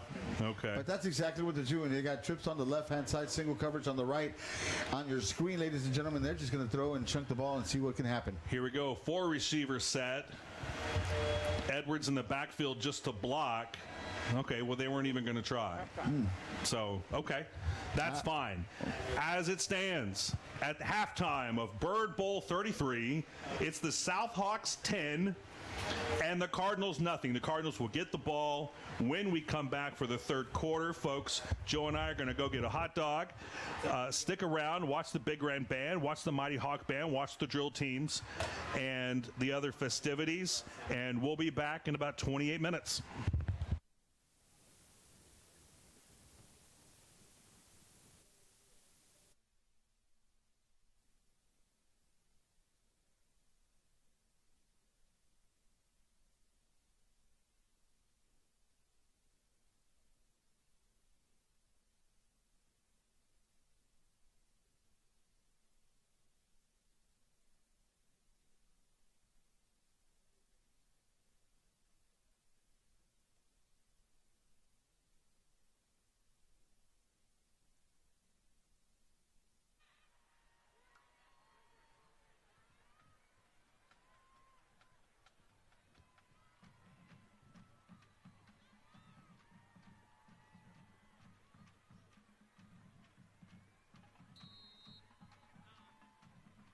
And now, ladies and gentlemen, presenting the dazzling, the show-stopping, the incredible 2025-2026 award-winning Harlingen Southern Stars Drill Team. The Southern Stars are led by Director Elian Lopez and Assistant Director Donna De Leon. As the Stars light up the field, they are proud to present to you a pump routine to Dancing to the Moonlight.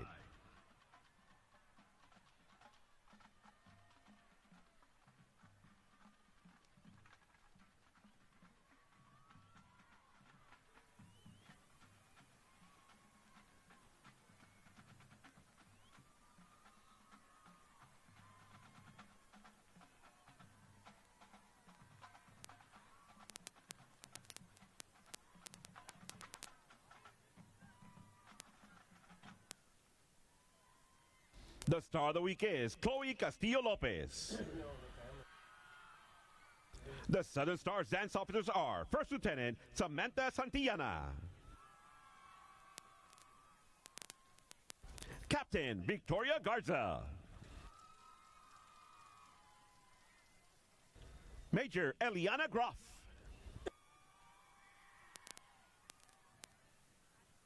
and your Southern Stars Colonel, Kennedy Reiniger. Now, please enjoy as our Southern Stars show you their star pride. Take it away, Stars.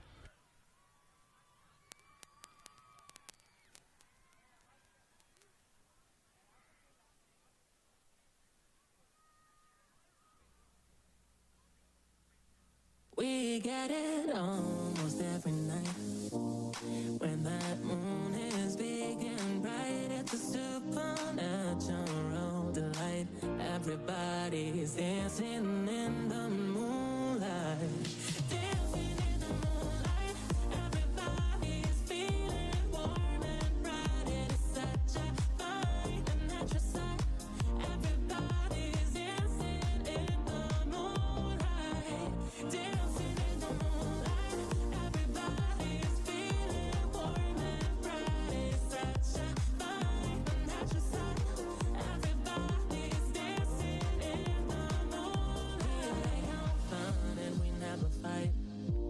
You can dance and stay uptight. It's a supernatural delight. Everybody was dancing in the moonlight. Dancing in the moonlight. Everybody's feeling warm and bright. It's such a fine and natural sight. Everybody's dancing in the moonlight.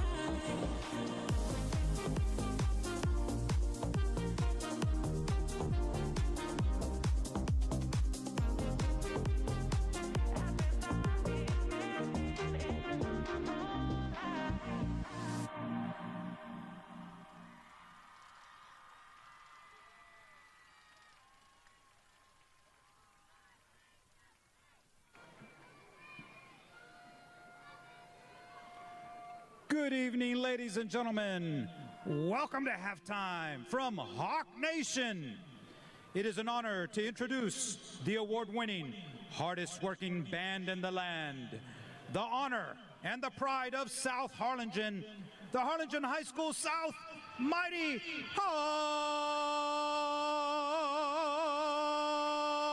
Band. Directors for the Mighty Hawk Band: Ronnie Rios, Melanie Kulaga, Laura Benavides, Raul Liendo, Victor Garza. Guard instructor: Tony Hernandez. Student teacher: Oscar Cantu. Principal is Miss Dahlia Moore. Director of music is Miss Carol Hoflinger. Drum majors are senior Maite Franco and Gael Castillo. Tonight, the Mighty Hawk Band premieres a portion of their UIL Pigskin show entitled The Butterfly Effect. Thank you for your attention tonight, ladies and gentlemen, and please enjoy the performance.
Drum major, is your band ready?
Ladies and gentlemen, to be continued. One more round of applause for the Harlingen High School South Mighty Hog Band!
Ladies and gentlemen, introducing the award-winning Harlingen High School Cardettes. The Cardettes are under the direction of Ms. Carissa Salinas. The Cardettes would like to take a moment to send their gratitude to the Harlingen CISD School Board, HHS administration and faculty, our families, and our fans. Thank you for your continuous support.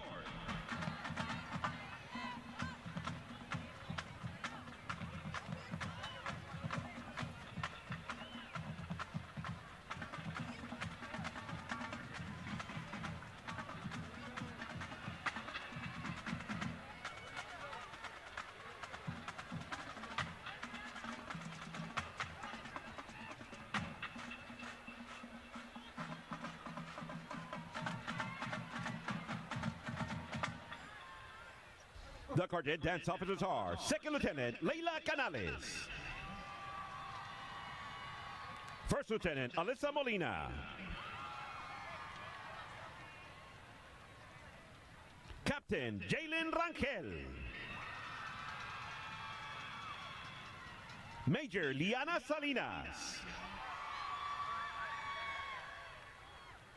and your 2024-2025 Harlingen Cadet Colonel, Sarah Gamboa. Cadet of the Week is Lina Gonzalez.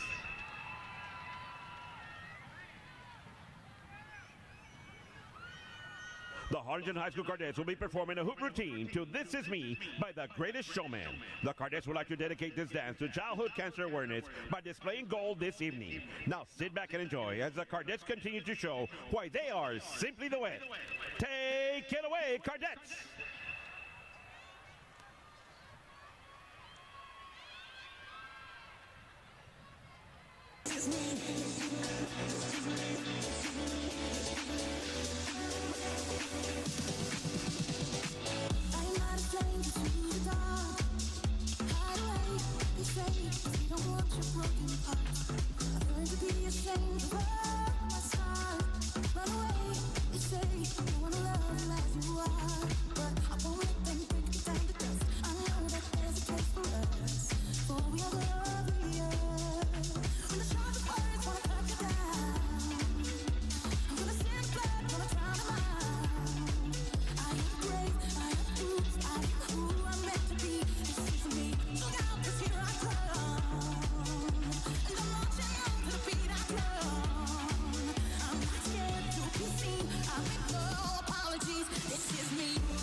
And now, ladies and gentlemen, it is an honor to introduce the award-winning band from Birdland, the Harlingen High School Big Red Cardinal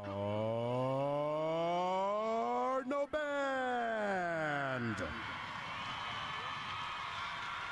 Directors for the Cardinal Band include Maria Coronado, Rob Larios, Manuel Hernandez, Veronica Villegas, Eugene Castellanos, and Sarah Zamaripas. Director of Music Programs for HISD include Miss Kara Hoflinger. The Harlingen High School Cardinal Band proudly presents their 2025 field production, The Valkyrie. Our story begins with the thunderous call of fate, as Wagner's legendary Ride of the Valkyries summons warriors to the skies. From the shadows of fear, with Bernard Herrmann's Cape Fear, danger looms, and the journey grows dark. But from brokenness, hope begins to soar. Take These Broken Wings by Mr. Mister lifts us toward healing and resilience. Drum majors Angelina Olvera and DeAndre Ortiz. You may now begin your performance for the 33rd annual Big Bird Bowl halftime show.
Thank you for your support. Ref And Mike, remember, Ted. Cardinal spirit never dies. Test.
Only 5 times since Bird Bowl has been established in 1993 have the Harlingen Southhawks won this storied traditional game.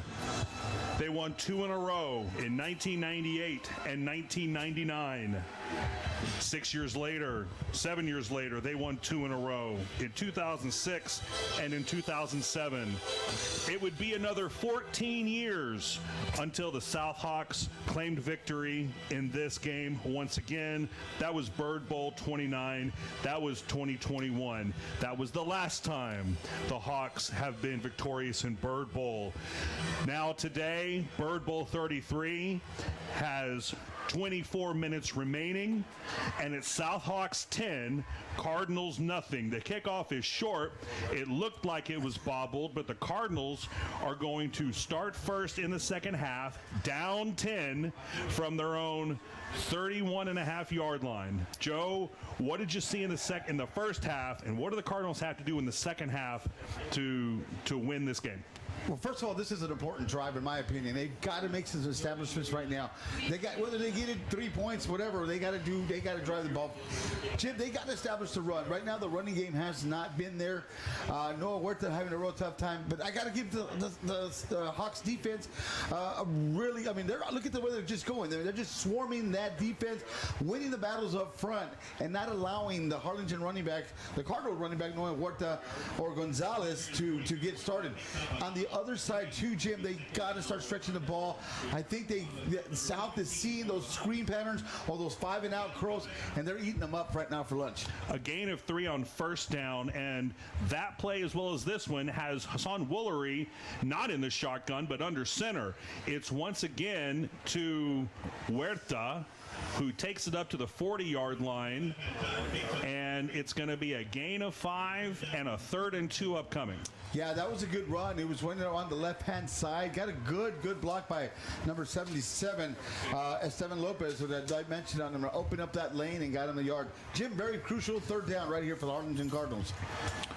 Once again, under center is Woolery. The give is to Huerta, but he slips. He would have had a good shot, although you had Cabrera, who's playing defense right now, and also Cash Harrell right there. But as it is, he goes down a yard short, and just like that, it's 4th down. I see, Joe, no transfer of personnel on or off the field. That tells me they're going to go for it, and I love the call, and they got to do it, and they're going to get those big packages right there. Woolery under center. The handoff to Gonzalez. He's around the 40, past the 45 for a 1st down. And much needed 1st down, Jim. Oh, that was good, but Nathaniel Gonzalez running around the left side, moving the chains, Jim, giving the Harlingen Cardinals a very 1st down that they much needed.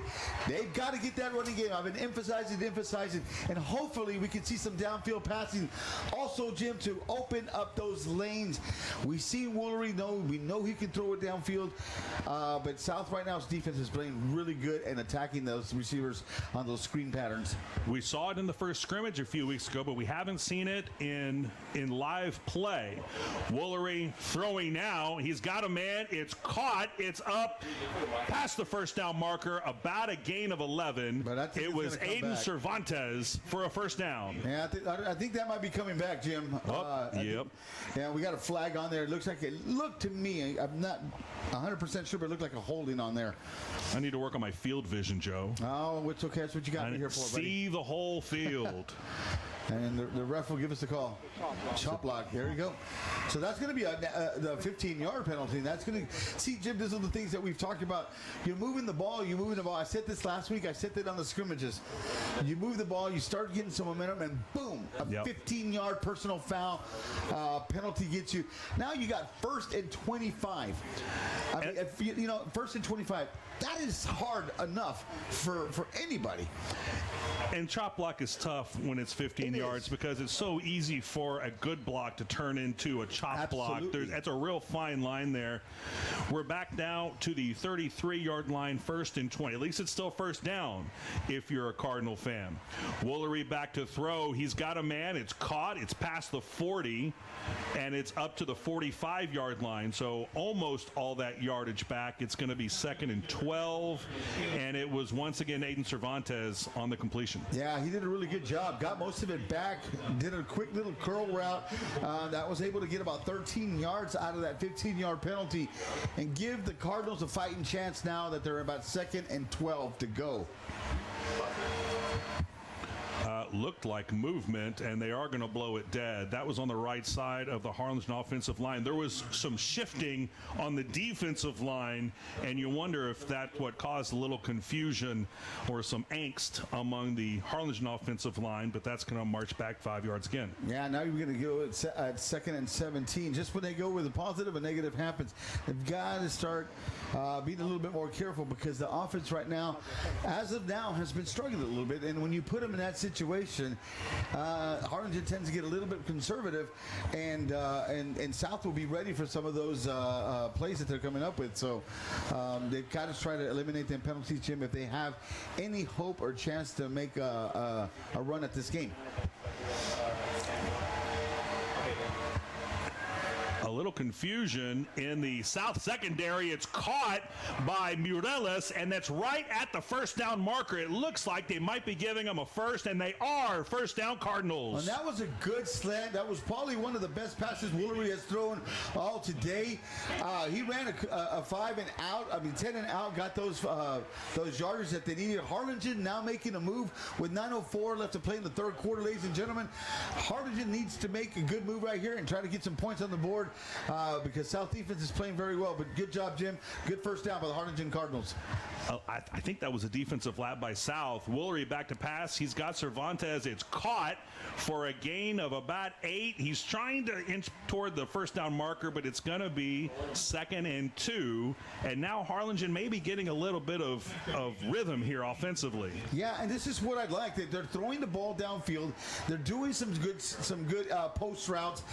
Woolery's throwing the ball much better. The first couple of passes, it looks like the ball was coming out of his hand a little differently, but now it looks like he's getting that tight work spiral and throwing them really well.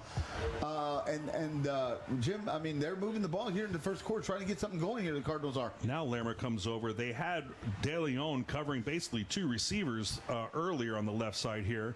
Here's the handoff to, I believe, was Huerta, who gets a couple.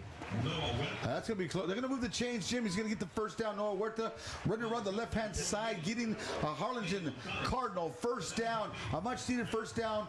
Under 8 minutes left to play in the third quarter.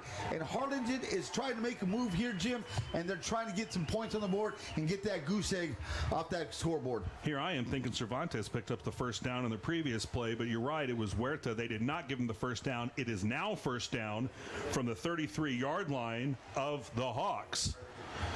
Woolery flanked by Gonzalez and Huerta. He's looking to pass. He's under pressure by Hernandez. He gets a pass away. It's incomplete, intended for Nathaniel Gonzalez. That was a good play there by Fernandez and getting him to throw off balance, throwing him in his back foot. Had the man open, but any quarterback will tell you that's going to be a hard throw to do, Jim, putting it off your back foot. But nevertheless, great that he didn't take the sack. Got the ball out, and the receiver was in the facility in that area. So good job by Woolery. He's going to learn these things. He's a young quarterback. Remember, he's a sophomore. All these things that he's learning, he's only going to get better. Calling Pablo Hernandez's name a lot. Usually you're used to calling Marcus Garza, Cash Harrell, and the like. Hernandez has been in the backfield for the Cardinals all day, and the South defense once again comes up with a stop on Huerta for no gain, bringing up a 3rd down and long. Yeah, he had a little seam, but they got shut down really quickly. They're keen on him. I tell you right now, Jim, that Hawk defense, they've got somebody following Huerta. If he's going left, they got 2 guys going this way.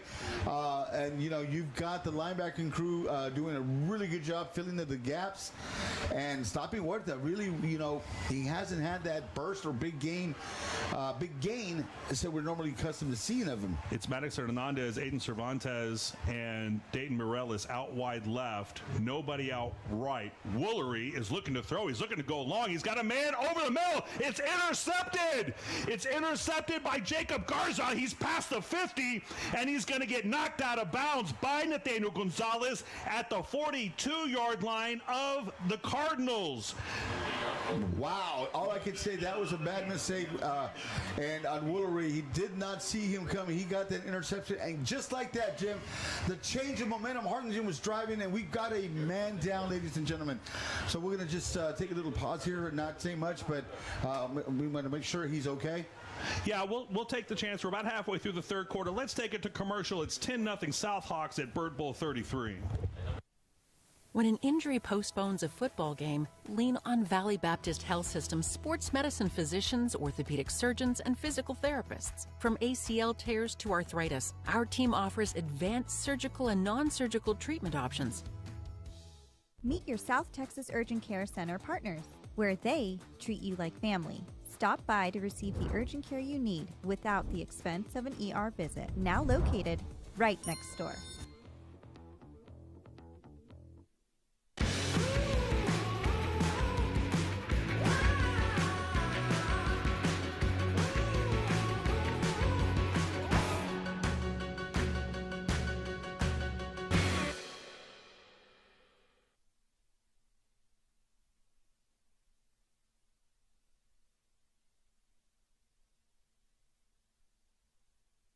And it was Yadi Cabrera on the carpet, but he pops up and it looks like he's okay. Yeah. The bigger news is the Cardinals were finally getting some offensive rhythm, and Jacob Garza intercepted the ball and took it about 35 yards the other way. It's now first down.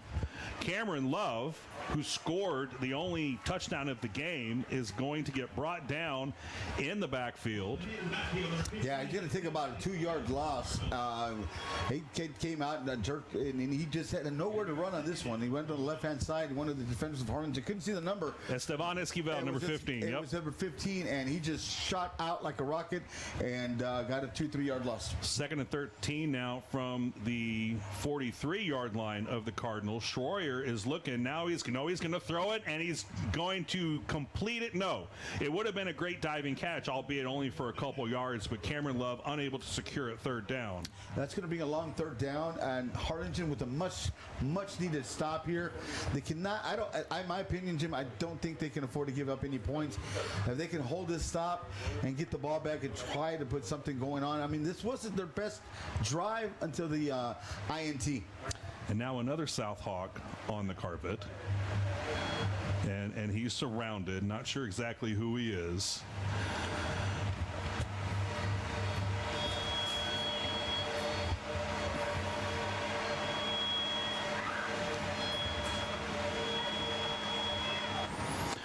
But Joe, we were talking before, during the break, and you know it's hard to say late in the 3rd quarter in a low-scoring game that one score could really make it difficult for the other team. But what we've seen so far in this game, it's been a defensive struggle.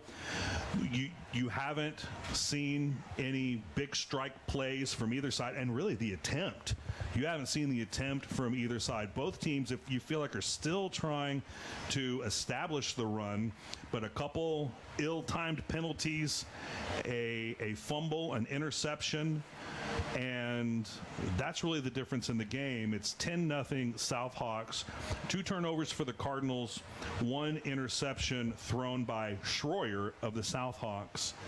I'm still not sure. All right, whoever it is up. That is going to be number 42. Yeah. That is Paul Cantu. Yes, Mateo Cantu. Mateo Cantu, yeah. But here, Jim, a very important 3rd down here for the Harlingen Cardinals, if they can hold him here, and maybe the South get maybe a pooch punt or something in there and try to get that momentum coming back. But I think this is a crucial play here. Yeah, I agree with you. It's 3rd and 13 from the 43. And I think this is John Harvey trying to get out of the backfield. He does not know. It's Frank Puente. Yeah, that was Frank Puente there. And good job of the Harlingen defense, which kept the Cardinals right now, Jim, in my opinion, in the game right now. They've been playing well. They've had to deal with a couple of turnovers and pitting them pretty deep. But nevertheless, whatever happens here, this punt is going to make Harlingen have probably the ball inside the 20. And going to have a long way to go, Jim, and got to get it going from here. If that name sounds familiar, that's Frank Puente Jr., the son of Frank Puente Sr., former Harlingen City Commissioner. We also have the son of the police chief, Matt Alvear, the son of Fred Alvear, on this Southhawks team. That punt takes a huge Southhawk bounce. It dribbles down inside the 1-yard line, and that is where it's down. That was a great play by the special team from them not getting the ball, because once the fit touches over the line, that's a touchback. The ball goes to the 25-yard line. Great special teams. Now it's going to make Harlingen, Jim, go 99 yards to try to get some kind of score going. Good job of the Hawks special teams right now. That's right now pitting Harlingen very, very back right now. And long way to go for Harlingen to score with 4:52, ladies and gentlemen. Hawks 10, Cardinals 0. And we got a good one here so far in Bogus Stadium. A tremendous special teams play. And, you know, we can't afford here to get any kind of loss here. And they're just going to do a quarterback sneak to try to give him a little bit breathing room. And It gave him maybe about a half a yard. And thanks for picking that up, Joe. I was trying to look back and see who dove into the end zone to save that from becoming a touchback. I think it might have been sophomore running back Luke Ramirez. Was it? Little brother of Gavin Ramirez. I know he was back there, but in any case, he was part of the crew on the special teams that downed that ball inside the 1 yard line. You can't put any more pressure on an offense than putting them inside the 1. They're now at the 2. Hassan Willery from his own end zone gets a hole, but that hole closes up quickly. There was some hesitation as well, but great coverage for the Southhawks, and it's 3rd and 9 from their own 2 yard line. That did cover up there quickly. That was a good job by Cash Harrell right there to close that in, and the rest of the guys on there. But literally, it looked like there was a seam, Jim, on the left-hand side, and boom, just like that. Cardinals are pinned deep right now. It's going to be about a 3rd and 7, Jim, and if they punt from here, if they don't get something going here, that's going to be a very, and you know how the punting has been so far. So a very, very critical down to give him some kind of breathing room. And there goes Hillary. He's going back to pass, taking a right, and he's going to throw it right across. He's going to hit Cervantes. Incomplete pass. Had him open there for a little bit, but Cervantes, it was thrown low, and Harlingen now is going to punt from the back of the end zone, ladies and gentlemen. And right now, we know that the punting has not been in their favor. So if we see something like that, South is going to get some really, really good field position, Jim. Yeah, Joe, I wanted to give props to whoever dove into the end zone and saved. It was a name that we usually call a lot and haven't called yet. Marcus Garza. Marcus Garza. Doing it on special teams. And look what it turned out to be. I mean, those are the kind of plays that can either turn a game over or keep a game right where it is. Aguilar's heels are right on the baseline. That is a good punt. It takes a Harlingen bounce and is fielded at the 46-yard line. It's Gavin Ramirez who takes it to the 21-yard line, about a 25-yard or so return. And so, your net, again, is not going to be great. It's going to be a net of about 19 yards. And the Southhawks are once again in business deep in the Cardinal end. And you keep saying, okay, if this next thing happens, that's what's going to do it. It's still really early, but I can't get over this feeling that unless the Harlingen Cardinals offense establishes the run and tries to find a way to push the ball downfield, a Southhawk touchdown right here could be a mountain too tall to climb. It's only the 3rd quarter. I think it is, Jim. I really do. I mean, the offense has been struggling. No running game. The passing game has been very minimal. And I believe you're right. Schroyer back to pass, and it's caught at about the 17-yard line by Joaquin Cisneros. That'll bring up 2nd and down. 2nd and down. Listen to me. Yeah, that was a good little pass route. Gave him about 5 to 6 yards for Cisneros there. Good. He did a nice little curl route, able to get some yards. Already in field goal range, Jim. So, unless a turnover happens, South has got some points coming up here pretty soon. 2nd and 4 now. To fake the handoff. Schroyer's going to keep it. He bounds and flips inside the 10-yard line for a 1st down. And it's going to be 1st and goal at the 10 for the Southhawks. 2:40 to go and counting in the 3rd quarter. If you're the Southhawks, you're fine with just running this ball and eating up some clock. I feel silly saying it's time to eat up clock when it's still the 3rd quarter. But I go back to what I said before. It just seems like the status quo is just fine for the Southhawks unless and until the Cardinals figure something out. This time he does give to Edwards, and Edwards is going nowhere to bring up 2nd down. He only gained about a yard, if that, maybe now they give him about maybe 2 yards. But yeah, you're right, Jim. I do, keep running the ball. They can't stop it at this moment, and plus you're just killing that clock, eating that clock, wearing down the defense. And this is one of the things that the Harlingen defense has kept them in the game. But at the same time, Jim, they've been out in the field a lot, almost twice as long as the Harlingen offense has. And it's early in the season, and it's hot and humid, and that's going to take a toll eventually, even on a Manny Gomez squad. The fake to Love. Schroyer is around. He breaks a couple tackles. He's inside the 5 and down to the 4-yard line. And that was a fake. Oh, there's a flag, and we're going to have probably illegal hands to the back.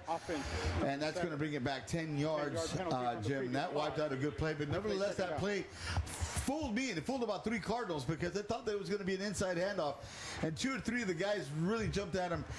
And when Destroyer just went around on the right-hand side. But nevertheless, that play did not happen. And Cardinals catch a little break here with the penalty, pushing South back all the way down to the 19-yard line. You know, I think South fans got spoiled last year with Dylan Anaya, but Austin Schroyer is shifty, and he can move. He can break tackles. So 2nd and 19 now for the South Hawks. The clock running under 1:20 in the third. Schroyer looking back to pass. He's going for Cortez. He's in the end zone. It's picked off. Intercepted by the Cardinals in the end zone. He's bringing it out to the 15-yard line, and now there's a flag at the end of the play. Who is that? Who is that? I believe that's 27. That's Ty Palmer. That's Ty Palmer. We were talking about how fast he is coming around the edges. He read that perfectly because he did have a step on him, but Ty got right in front of him. Good job by Ty Palmer to give the Cardinals some kind of hope, Jim, right here. That's the kind of play Harlingen needed to get back in this game. Let's see what the foul is. That's a warning. A sideline warning?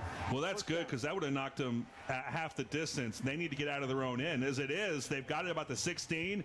You know, you can play Monday morning quarterback and say Ty should have, kneeled it in the end zone, but, don't tell him. As soon as he's got that ball, he's thinking 100 yards to the house, I'm sure. Oh, of course. I mean, yeah. I do the same thing. It's just animal instinct. Good job by Ty Palmer, doing a good job. But here we go, Jim. Hassan throws it out. It is short. We want to go ahead and make sure we shout out our Boca Stadium sponsors: LF Motors, Texas Regional Bank, Valley Baptist Health Systems, South Texas Urgent Care Center, Fast Signs, Burke Children's Dentistry, Whataburger, and Raina's Barbecue and Cocina. Folks, please support the businesses that support Harlingen athletics and these students and coaches and bands and drill teams and trainers and families and this community. Thank you so much to all of our Bogus Stadium sponsors. We appreciate you. And now it's Gavin Cisneros in the game, taking the snap. He's looking for a place to throw it. Now he's looking for a place to run. A great open field tackle by Oleg Lerma at the line of scrimmage because he had some open space if Lerma's not able to make that stop. That was a great play by Oleg Lerma because you're right, Jim. It was one-on-one.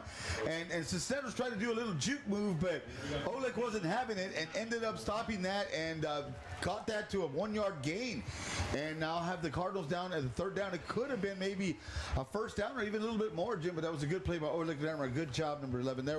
That's the way to do it on a one-on-one tackle. And just like that, a couple plays after the interceptions, 3rd and 9 from their own 17-yard line. Cisneros in at quarterback. He's got pressure. He's going down. Oh, he's still up, Jim, and he's going around the right side. And, yeah, wow. I thought he was down, too. I was looking at the pile over here. And then there's a shift on the right-hand side. But nevertheless, it's going to be short of the first down. But great effort by Cisneros to get out of that. I don't know how he got out of that, folks, if you're sitting at home wondering what the heck Jim is looking at, that's not unfair criticism.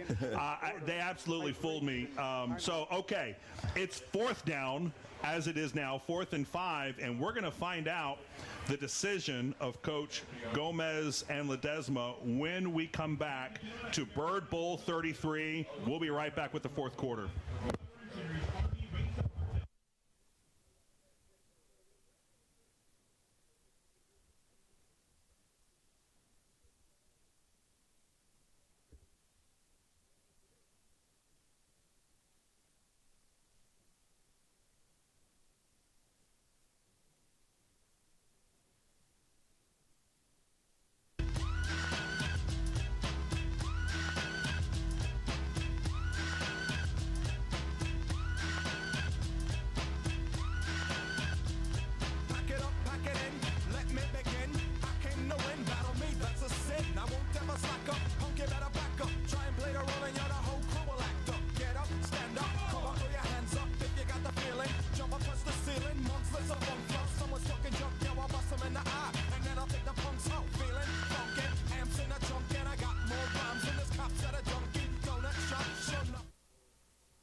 It has not been since Bird Bowl 3 since there was a shutout in this storied game. That was a Cardinal victory 29-0 in 1995. Since then, no shutouts. Right now, it's 10-0 Southhawks, and Derek Aguilar gets the punt away. It's a good one, bouncing at about the 50. And Gavin Ramirez is going to let it roll dead. Whoop. Easy, boys. Okay, we're all right. Let's not get any flags one way or the other. Yeah. And it's going to be Southhawk ball at their own 42-yard line. And, you know, we said coming back to the second half that the Cardinals offense is going to have to show you something. And if the Cardinals are going to stay in this game and have a chance to win it, it's going to be because of their defense. Their defense has held up their end of the bargain. Yeah. But if it's going to go back and forth like this, it's, you know, you're going to see the Cardinals start to run out of opportunities. And I think you've seen a lot of that, of the opportunities, Jim, and you're right. They've got to do something. Two interceptions. The Cardinals defense, the turnovers that have been holding them here and kept them in the game and only having them down 10 points. The offense has got to get clicking. And it's fourth quarter, so I know we emphasize that, and we sound like a broken record, but they got to. Schroyer keeps it. He's around the right side and has a healthy gain of about 4 on first down. And, you know, you'll take that on every first down. Oh, yeah. He faked to Edwards on the inside, then boosted around the outside, take 4 yards. Like you said, those are I think, the killers of 4, getting the first down, getting 3, 4, 5 yards, getting the first down. That's a wear down. That wears down the defense here. And, you know, and I think Harlingen's defense has got to come up with another play, Jim. I know that's a lot to ask for, but they got to. From their own 46-yard line, the pass is complete to Cisneros for a first down. He tries to get more, but is knocked back out of bounds. He's to the Harlingen Cardinals side of the field, to the 46 of the Cardinals, and another first down for the Southhawks. Yeah, and keeps the chains moving, keeps the clock going. We got 11:06 left to play in the fourth quarter. Yes, ladies and gentlemen, it's the fourth quarter, and it is 10-0.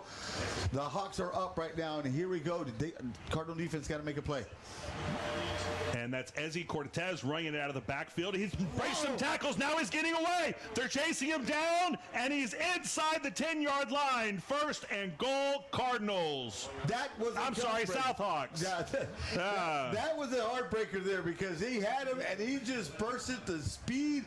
And it wasn't, man. You had Ty Palmer over there trying to get him on there. Also very speedster on there. But, Jim, they got a first and goal here. Ezzy Cortez again in the offensive backfield for South.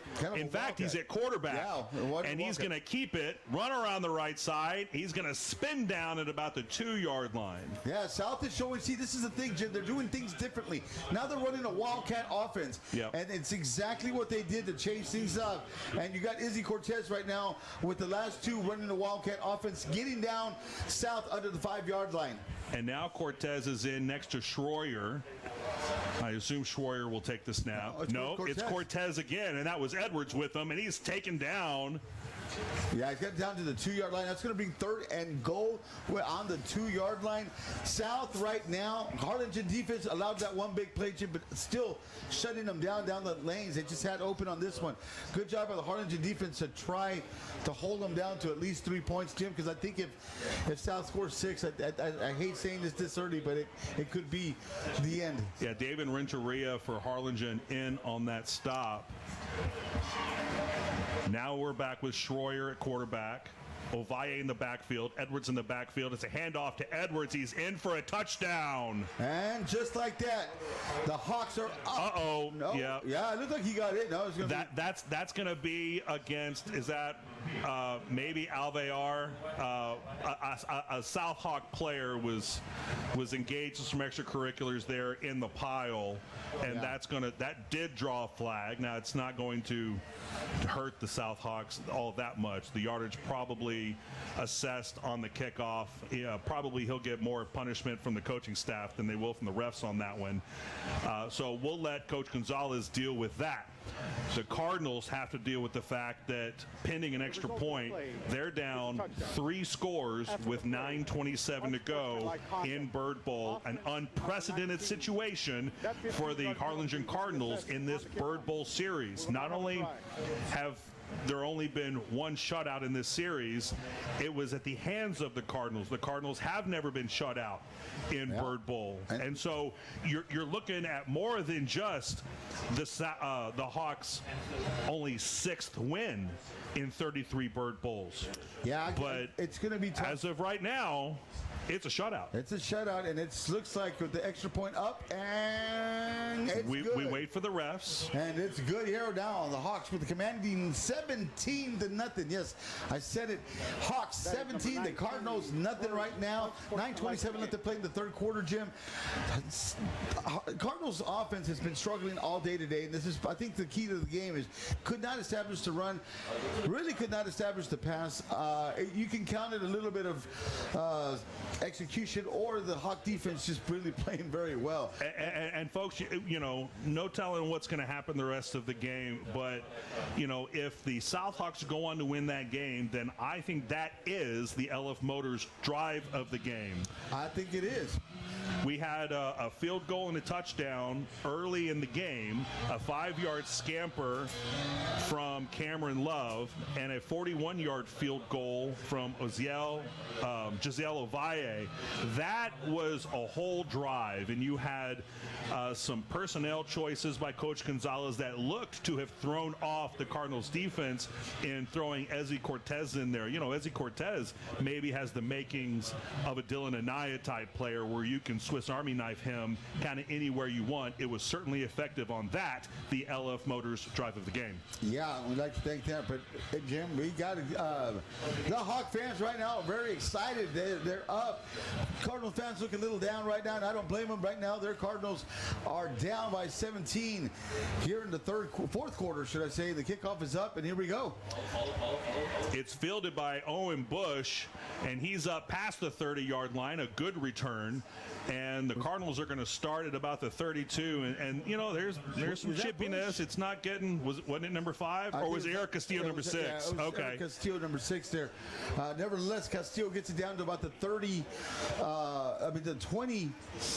No, 33-yard line, should I say. I'm looking at the ball here and back and forth. But Jim, they've put Cisneros back in quarterback.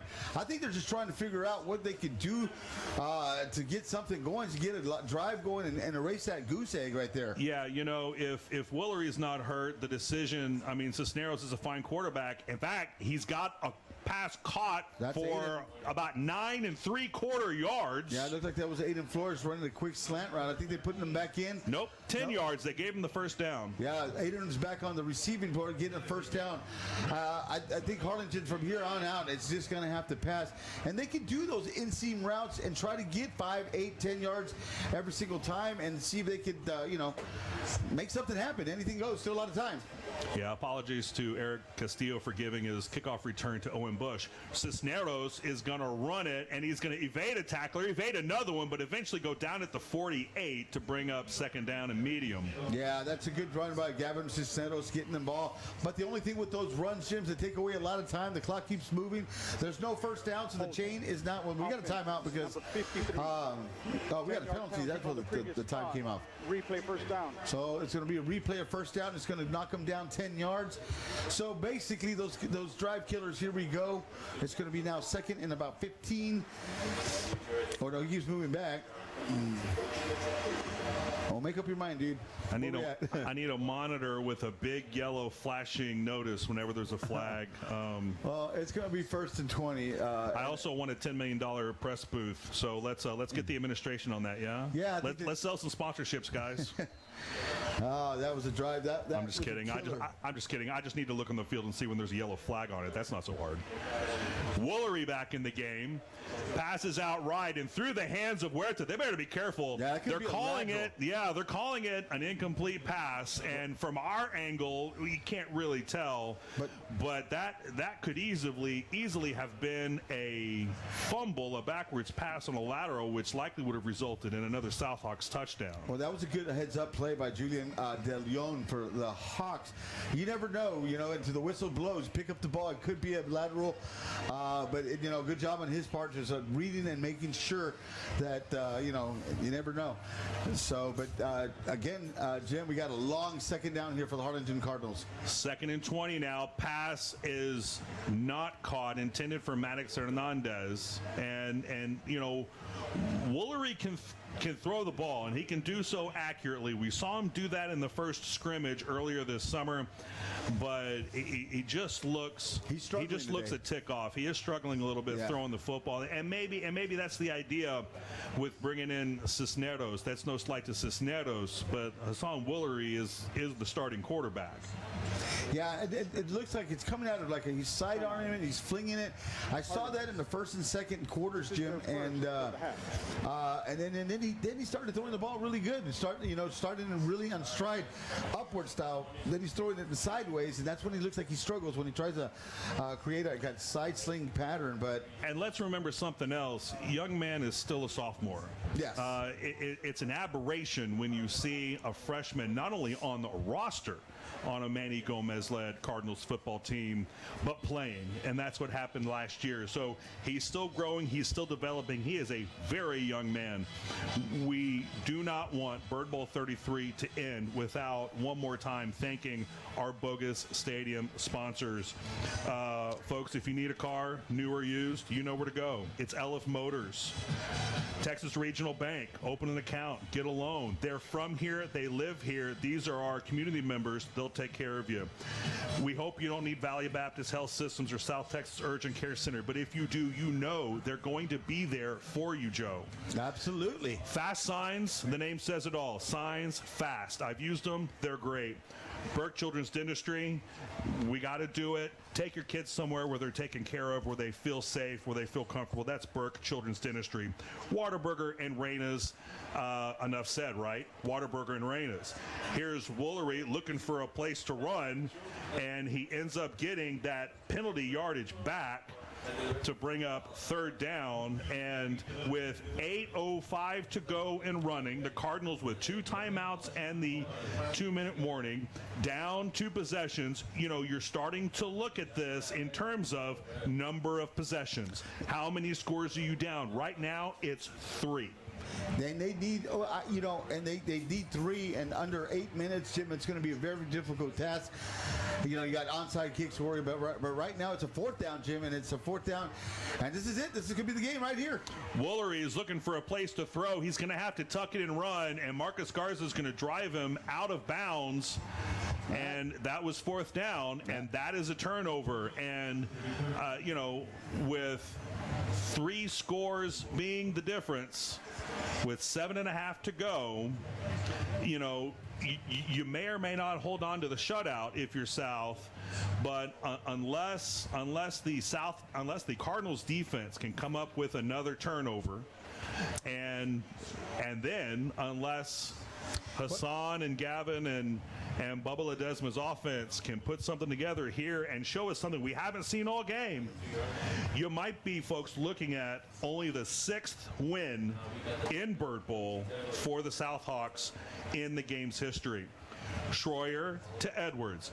Edwards powering through what looks like a beat-up defense and a gain of 6 on 1st down. Well, first of all, they're tired. They've been out there. I mean, Harlingen offense has not helped them in any way, shape, or form. You can see that by the scoreboard, Jim, with the big goose egg on there. Defense has played above standards. They've done a really well job, but you can only do so much when you have more defensive plays than offensive plays. Schroyer in the shotgun. Edwards once again gets another yard or so, and And at this point, under 7 minutes to go and up 3 scores, South is going to run the ball down the Cardinals' throat, and the Cardinals' defense is going to have to once again buckle down and close up those holes and ideally get a turnover, because if they don't get the ball back and score here pretty quick, it's going to be really difficult to get back in the game. Yeah, and I think if they get a first down, they're really just trying to burn that clock, Jim. They want to get it out of here with a 17-0 lead, a 17-0 win, and good job of the defense there. Grabbing Edwards and having him know where to go is going to bring down 4th. Lost about 2 yards on that one, Jim, but... Jaden Martinez and Gerardo Sanchez in on that play for the Cardinals defense. They need more plays like that. Yeah. And that's 4th down. And so they may not get very good field position as Seacrest comes back on the field for the special teams play. But, Giselle Ovalle is usually going to give you a 40-ish yard punt at least. He's going to try to pin them deep. As the special teams hold their own, Jim, if they can get them down. And Harlingen's sending everybody in. Yeah, Joe, there's nobody back. Okay, there's some now Aiden Flores is like, okay, I need to get back there. There's confusion in the Cardinals special teams. They didn't know if they were bringing the house or bringing somebody back. It looked like Aiden Flores wasn't sure where he was supposed to be. No, punt goes out of bounds at the 10-yard line. That looked very confused. They didn't know exactly. They were set up like they were running a 3rd down play. Harlingen did not have anybody in the backfield. They did not have the whole house up front to try to block. Exactly right. I don't know. Nobody to return. No. And like you just said, the defensive backs, they certainly didn't look like they were bringing the house to try to block the punt. It's got to be one or the other. And here we go with the Harlingen offense. Harlingen defense again did its job. Harlingen offense, all you can hope for right now is try to put some points on the board, Jim, and erase that goose egg. And they need Hassan Woolery to do what he did the first time he touched the ball as a freshman, which is take it to the house.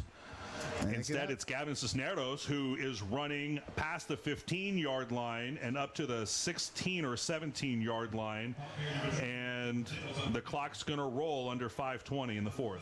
Yeah, they're going to try to go downfield, but if they can get some first downs on the run, I mean, Harlingen is probably just looking to put some points on there because we got about 5 minutes left to play in the 4th quarter, Jim, and I don't think Harlingen wants to get a shutout. Well, and with the game on the line and the shutout on the line, it's Gavin Cisneros at quarterback. He's looking. He's under pressure. He has Maddox Hernandez for a first down. De Leon says it's incomplete. Well, the ref... But he's not wearing a striped shirt. It is incomplete. Yeah, he saw it. He saw it. Look, he's telling them no.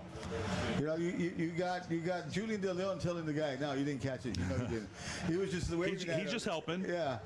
I was like, the refs kind of listened to him, But good job of the refs to see that. They see it a lot more clear.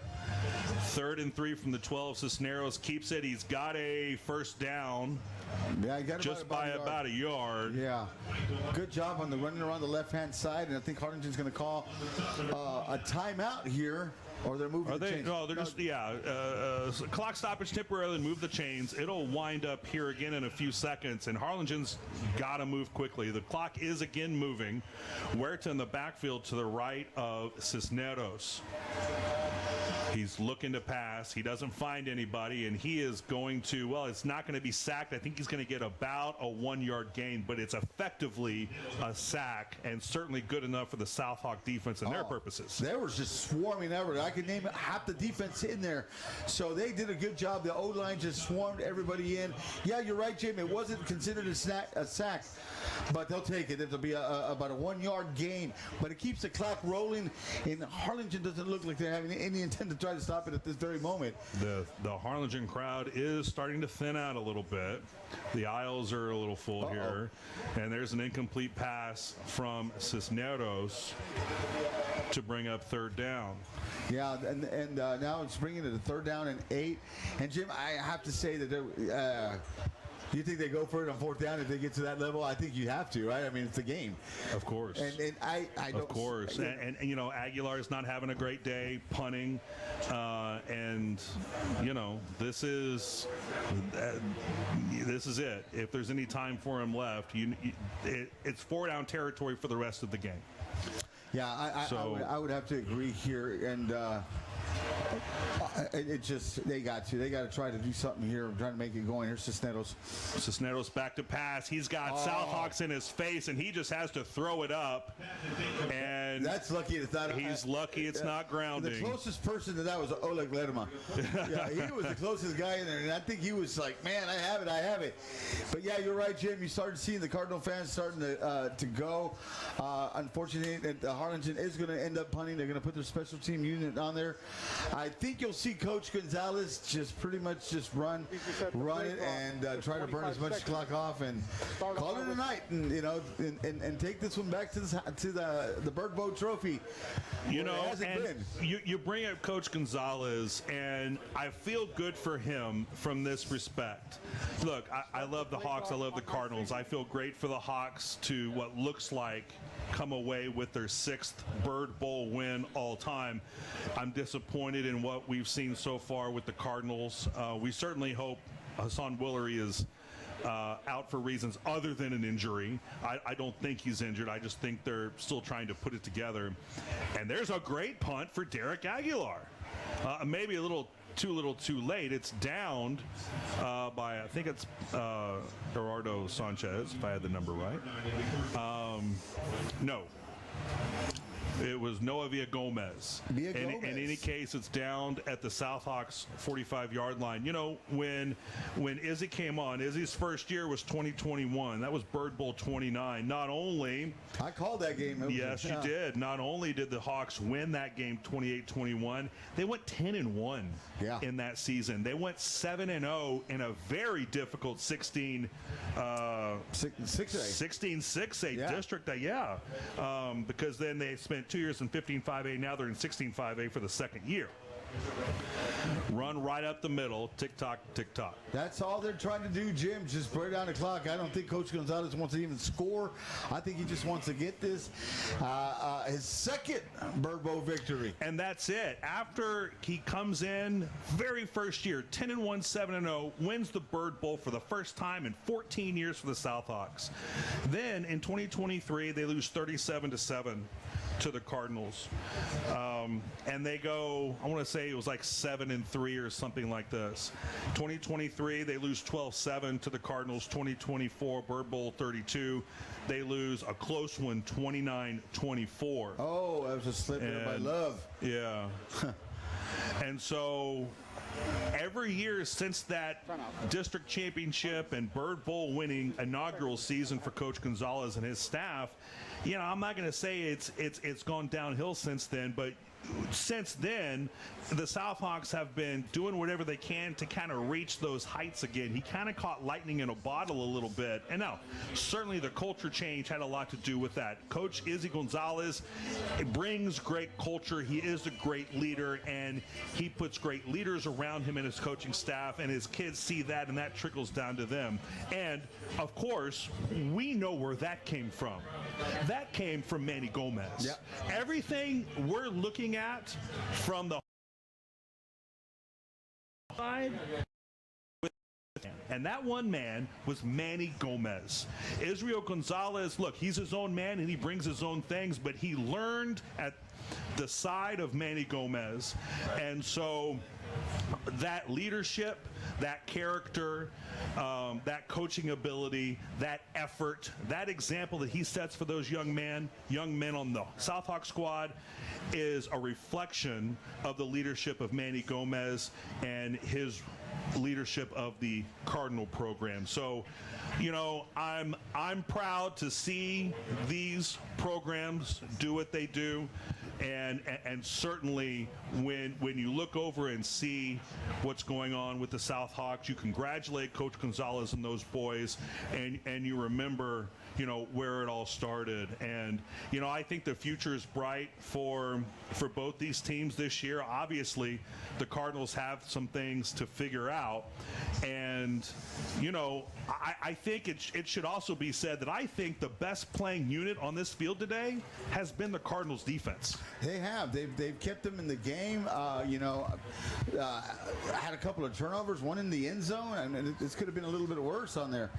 And the Cardinals this time were actually actually going for the block. They brought everybody in, no returner on there. And they're going to get the ball somewhere around the 18, 19-yard line. Jim, what do you do with 2:05 left to play? I think the answer is air it out. Air it out. I say you air it out. You know, whatever you've done hasn't worked for the majority of the game for 46 minutes, and so let's try something different. Let's take a chance downfield. You never know. I mean, you're down 17-0, 2:05 left to play in the fourth quarter. They've got to, not only for today, but to try to establish something for next week and then the week after. They've got to find their offense. They've got to find out what they're made of. You know, whether it be running, whether it be passing, but they got to find out, and they got to find out soon. It's Cisneros back in the game at quarterback. He's got a pass caught by Maddox Hernandez, who goes to the turf ostensibly to stop the clock, but we're at the 2-minute warning in any case. He kind of went straight down. I'm not really sure what the strategy was there, but we are at the 2-minute warning with 1:59 to go in Bird Bowl 33. Yeah, and we got a doozy here with the 2-minute warning coming out right now. Jim, we got 17-0. Yes, that is 17-0. The Hawks are up over the Harlingen Cardinals, and Jim, the key story of the game here is Harlingen offense obviously struggled, but you can't take nothing away from that defense of South. They really were swarming the ball. They were winning in the trenches on both sides of the line. They did a heck of a job, and I commend them. And they really saw some of their speed around the edges to stop Huerta. They shut down Huerta. They shut down Woolery. Yep. Those are two guys that we know they could run the ball, and they can run, and once you get down there, it's hard to stop that. They keyed on those two guys. I think their strategy was shut those guys down. The game is ours. It's basically what they did, and it worked. 2 turnovers forced by the South defense, 1 fumble, 1 interception. 2 turnovers by the Cardinals defense, both interceptions. Cisneros is back to throw. It's 2nd down. He is almost picked off. Almost. Intended for Aiden Cervantes. Yes, Aiden Cervantes. Yeah, I'm going back and forth between the rosters. It's late, guys. I'm old. I'm tired. I'm going to get numbers wrong. Yeah. But as it is, it's 3rd and 10 now. 1:51 to go. Cardinals are down to 1 timeout. We're past the 2-minute warning, and they can stop the clock briefly on a 1st down, but they're down 3 scores here. Cisneros, first down first. Cisneros, yeah, one thing at a time. And he's got it to Castillo for a 1st down and out of bounds, so that works for their purposes. Yeah, that was a good job by the Castillo getting the 1st down, stopping the clock, also preserving some time, and literally keeping the drive alive. Even though Harlingen would have probably gone for it, of course, you have to in this situation, but nevertheless, they got a 1st down. And right now, they're trying to find themselves, Jim, and I think this is a really important drive to see what they can do. Because South is not going to let up.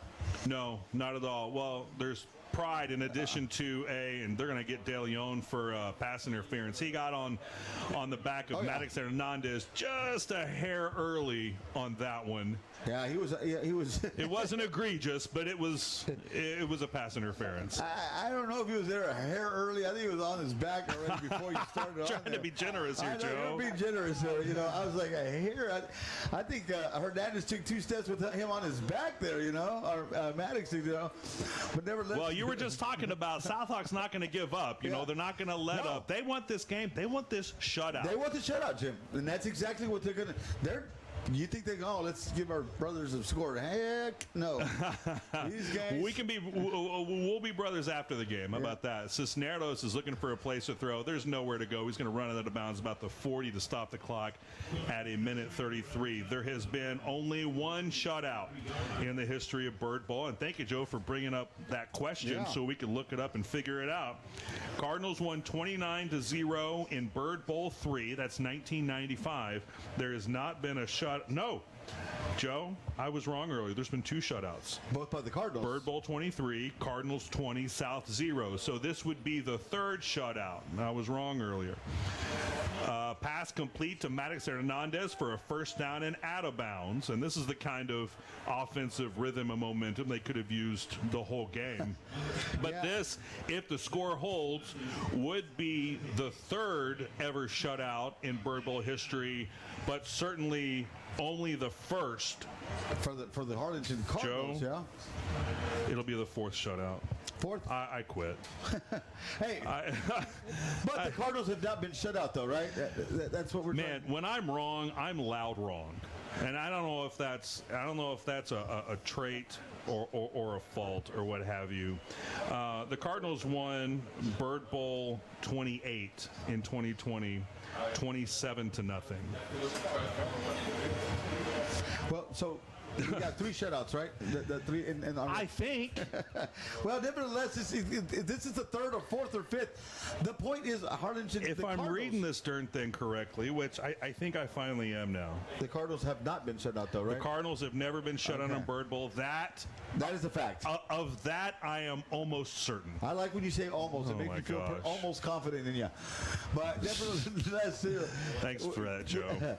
No, we love to have a little fun out here, but so we know for sure the Cardinals have not. So that right there alone, this is we're witnessing history again. If it holds, if this score holds, it will be a historic win. Look, just winning the Bird Bowl for the Hawks is historic. They do it so infrequently, but it'll be an additional bit of history. It'll be part of the lore.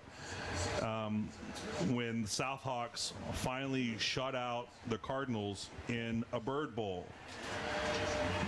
Cisneros is looking for a place to go, and he's going to be ripped down by Anthony Lerma. Yes. That Lerma with the perfect thing, Jim. That, first of all, that goes backwards. Second of all, no out of bounds, so the clock continues to tick. We're hitting at 108, 107. And Harlingen, we could be seeing their first shutout unless something happens, Jim. And right now, it looked like it was a decent drive until this happened right now and then got pushed back. But Harlingen is wasting a lot of time. We're down to about 10 seconds on the play clock, Jim, and that doesn't look good either. I'm imagining people like John Michael Ibarra, who surely knows the history of this game better than I do, and is probably rolling his eyes at me for getting that wrong so many times, and I apologize to him and everybody else. Nathaniel Gonzalez with a good reception on the screen pass and a gain down to the 39-yard line. Yeah, nobody's stopping the clock. That's what's shocking to me. As the clock keeps going with timeouts left, Jim. Well, yeah. I think they just want to end it. I think now they call a timeout. Well, I mean, I just said there was like third and final of the half.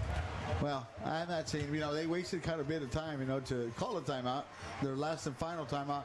This is more than likely, Jim, the last play of the game. So, possibly could have maybe 2 or 3 if they would have used that timeout, a little sooner. But then, nevertheless, I guess we'll see what happens after 13 seconds left to play. South Hawks 17, Cardinals 0. Harlingen in jeopardy of being shut down for the first time in Bird Bowl history, Jim. And how about that? We're witnessing, Jim, you and I may be calling a historic game here today. Even if we can't get the history right. Yeah. Gosh. It's all right. Hey, man, we don't have all these nasty people giving us feeds and telling us this and telling us that. There you go. So, hey. There you go. Yeah, Here we go, ladies and gentlemen. It's not our fault. Woo! This could be the last play of the game. It's 3rd and 3 from the South Hawks 43-yard line. 13.1 seconds to go. Gavin Cisneros has the snap. He's under pressure. He's looking for a man to throw it to. He's got a man. It's Aiden Cervantes, who's out of bounds at the 31-yard line. 6.6 seconds to go. It's a first down, but that hardly matters when you have 6.6 seconds to go. And so this will be the last play, probably. And now there's a flag thrown back at the 50, and that's going to go against number 6, Martin Garza. After the words, there was a little bit, but he kept taunting and unsportsmanlike conduct. Well, that's going to move the ball to, you would think, the 16-yard line, and now the Cardinals have a real opportunity to put some points on the board. I mean, technically, they could just get a field goal, Jim, and just walk away without getting a shutout. It's a gamble. Well, and that is something they would do after I made a fool out of myself, saying, oh, no, there was one more shot. Oh, actually, there were 3 more shutouts. Well, Harlingen wants to go all in. If we're going to score, we're going to do it the right way. We're going to go with a TD. That's what it looks like. And if you're a Cardinals fan, I think you realize you're not going to get the W, but you'd really like to get some points on the board, and you want to see these boys walk away with something good going into next week's game. And South is playing. They're going to come in. They're going to go in with a 4-man front and see if they bring any heat, Jim. That's going to be at the end of the game. So, folks, that is Bird Bowl 33. Next week, the Southhawks are here at Bogus Stadium against Flower Bluff from Corpus Christi. That'll open up district play for the Southhawks. That's going to be a challenge. The Harlingen Cardinals will go on the road. Also a tough game for them. Not yet district play, but they're going to be at Edinburgh Vella next Friday at 7 o'clock. So, that was Bird Bowl 33, folks. It's the 4th shutout in the history of the series. The first shutout by the Southhawks. The 6th win all-time by the Southhawks. The Bird Bowl record now is Harlingen Cardinals 27, Harlingen Southhawks 6. Wow, that's an impressive thing. But now for at least a year, the Bird Bowl trophy goes to South, and they will have it out there in their showcase room. Have you ever seen it? It's a really nice trophy. But Jim, what a great game. Harlingen struggled a little bit here. Tried to establish himself, tried to get the run game, but you got to give the defense of both defenses.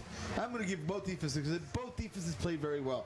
South defense, Harlingen kept them in the game for a while, but just aware of the plays that they were out there, it took its toll on that defense, Jim. 100%, Joe. Well, Joe, once again, I appreciate you being up here with me and me too, my friend, helping us out with the analysis and picking me up when I need you and correcting me when I need to be corrected.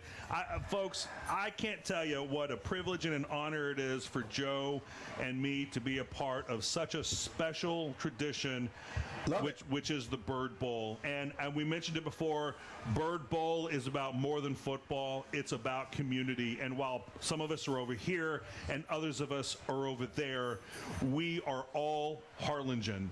And this community is a strong one. It's full of people that love each other and their families and their communities. And what a celebration this is. Today the win goes to the Southhawks, but the celebration is about all of our students and coaches and teachers and drill team and band and trainers and fans and families and communities. Yep. So for Ramsey Berlanga and Juan Rodriguez and Joe Martinez and the rest of the HCISD media team, my name is Jim Young. We thank you so much for bringing us into your homes and experiencing Bird Bowl 33. We'll be back next week with Southhawks and Corpus Christi Flower Bluff. Have a wonderful weekend and a great week to come. This has been Bird Bowl 33. Good night, everybody.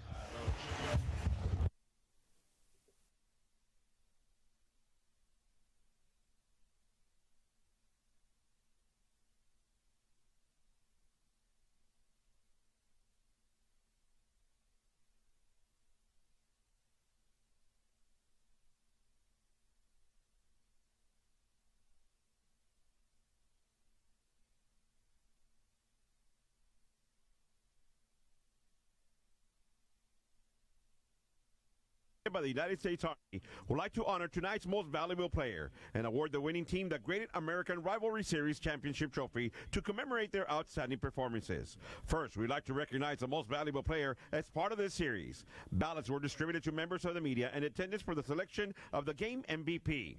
The votes have been tallied, and the winner is Marcus Garza from Harlingen South High School. Congratulations, Marcus Garza.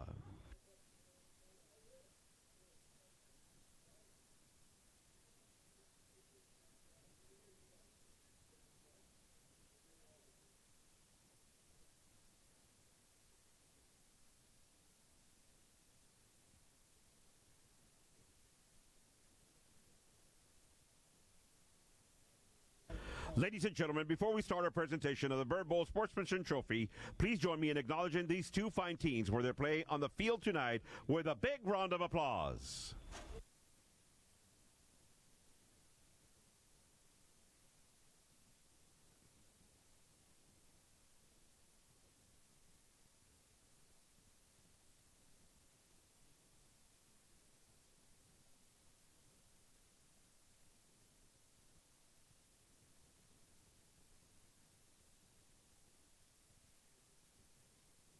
Ladies and gentlemen, now may I call your attention to the center of the field.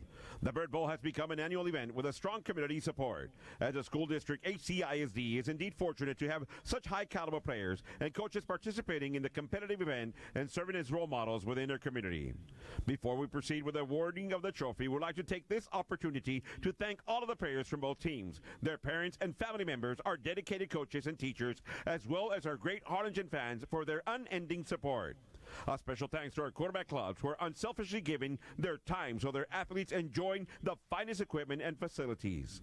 Our football teams are fortunate indeed to have such support. This trophy will always represent good sportsmanship and is an example of how two schools can come together within the community and participate in a friendly yet highly competitive spirit. At this time, if you would direct your attention to the 50-yard line for the presentation of the Bird Bowl Sportsmanship Trophy. Presenting the trophy is HCISD Superintendent Dr. Veronica Cortan. Accepting the Bird Bowl Sportsmanship Trophy on behalf of Harlingen South is Principal Dahlia Moore.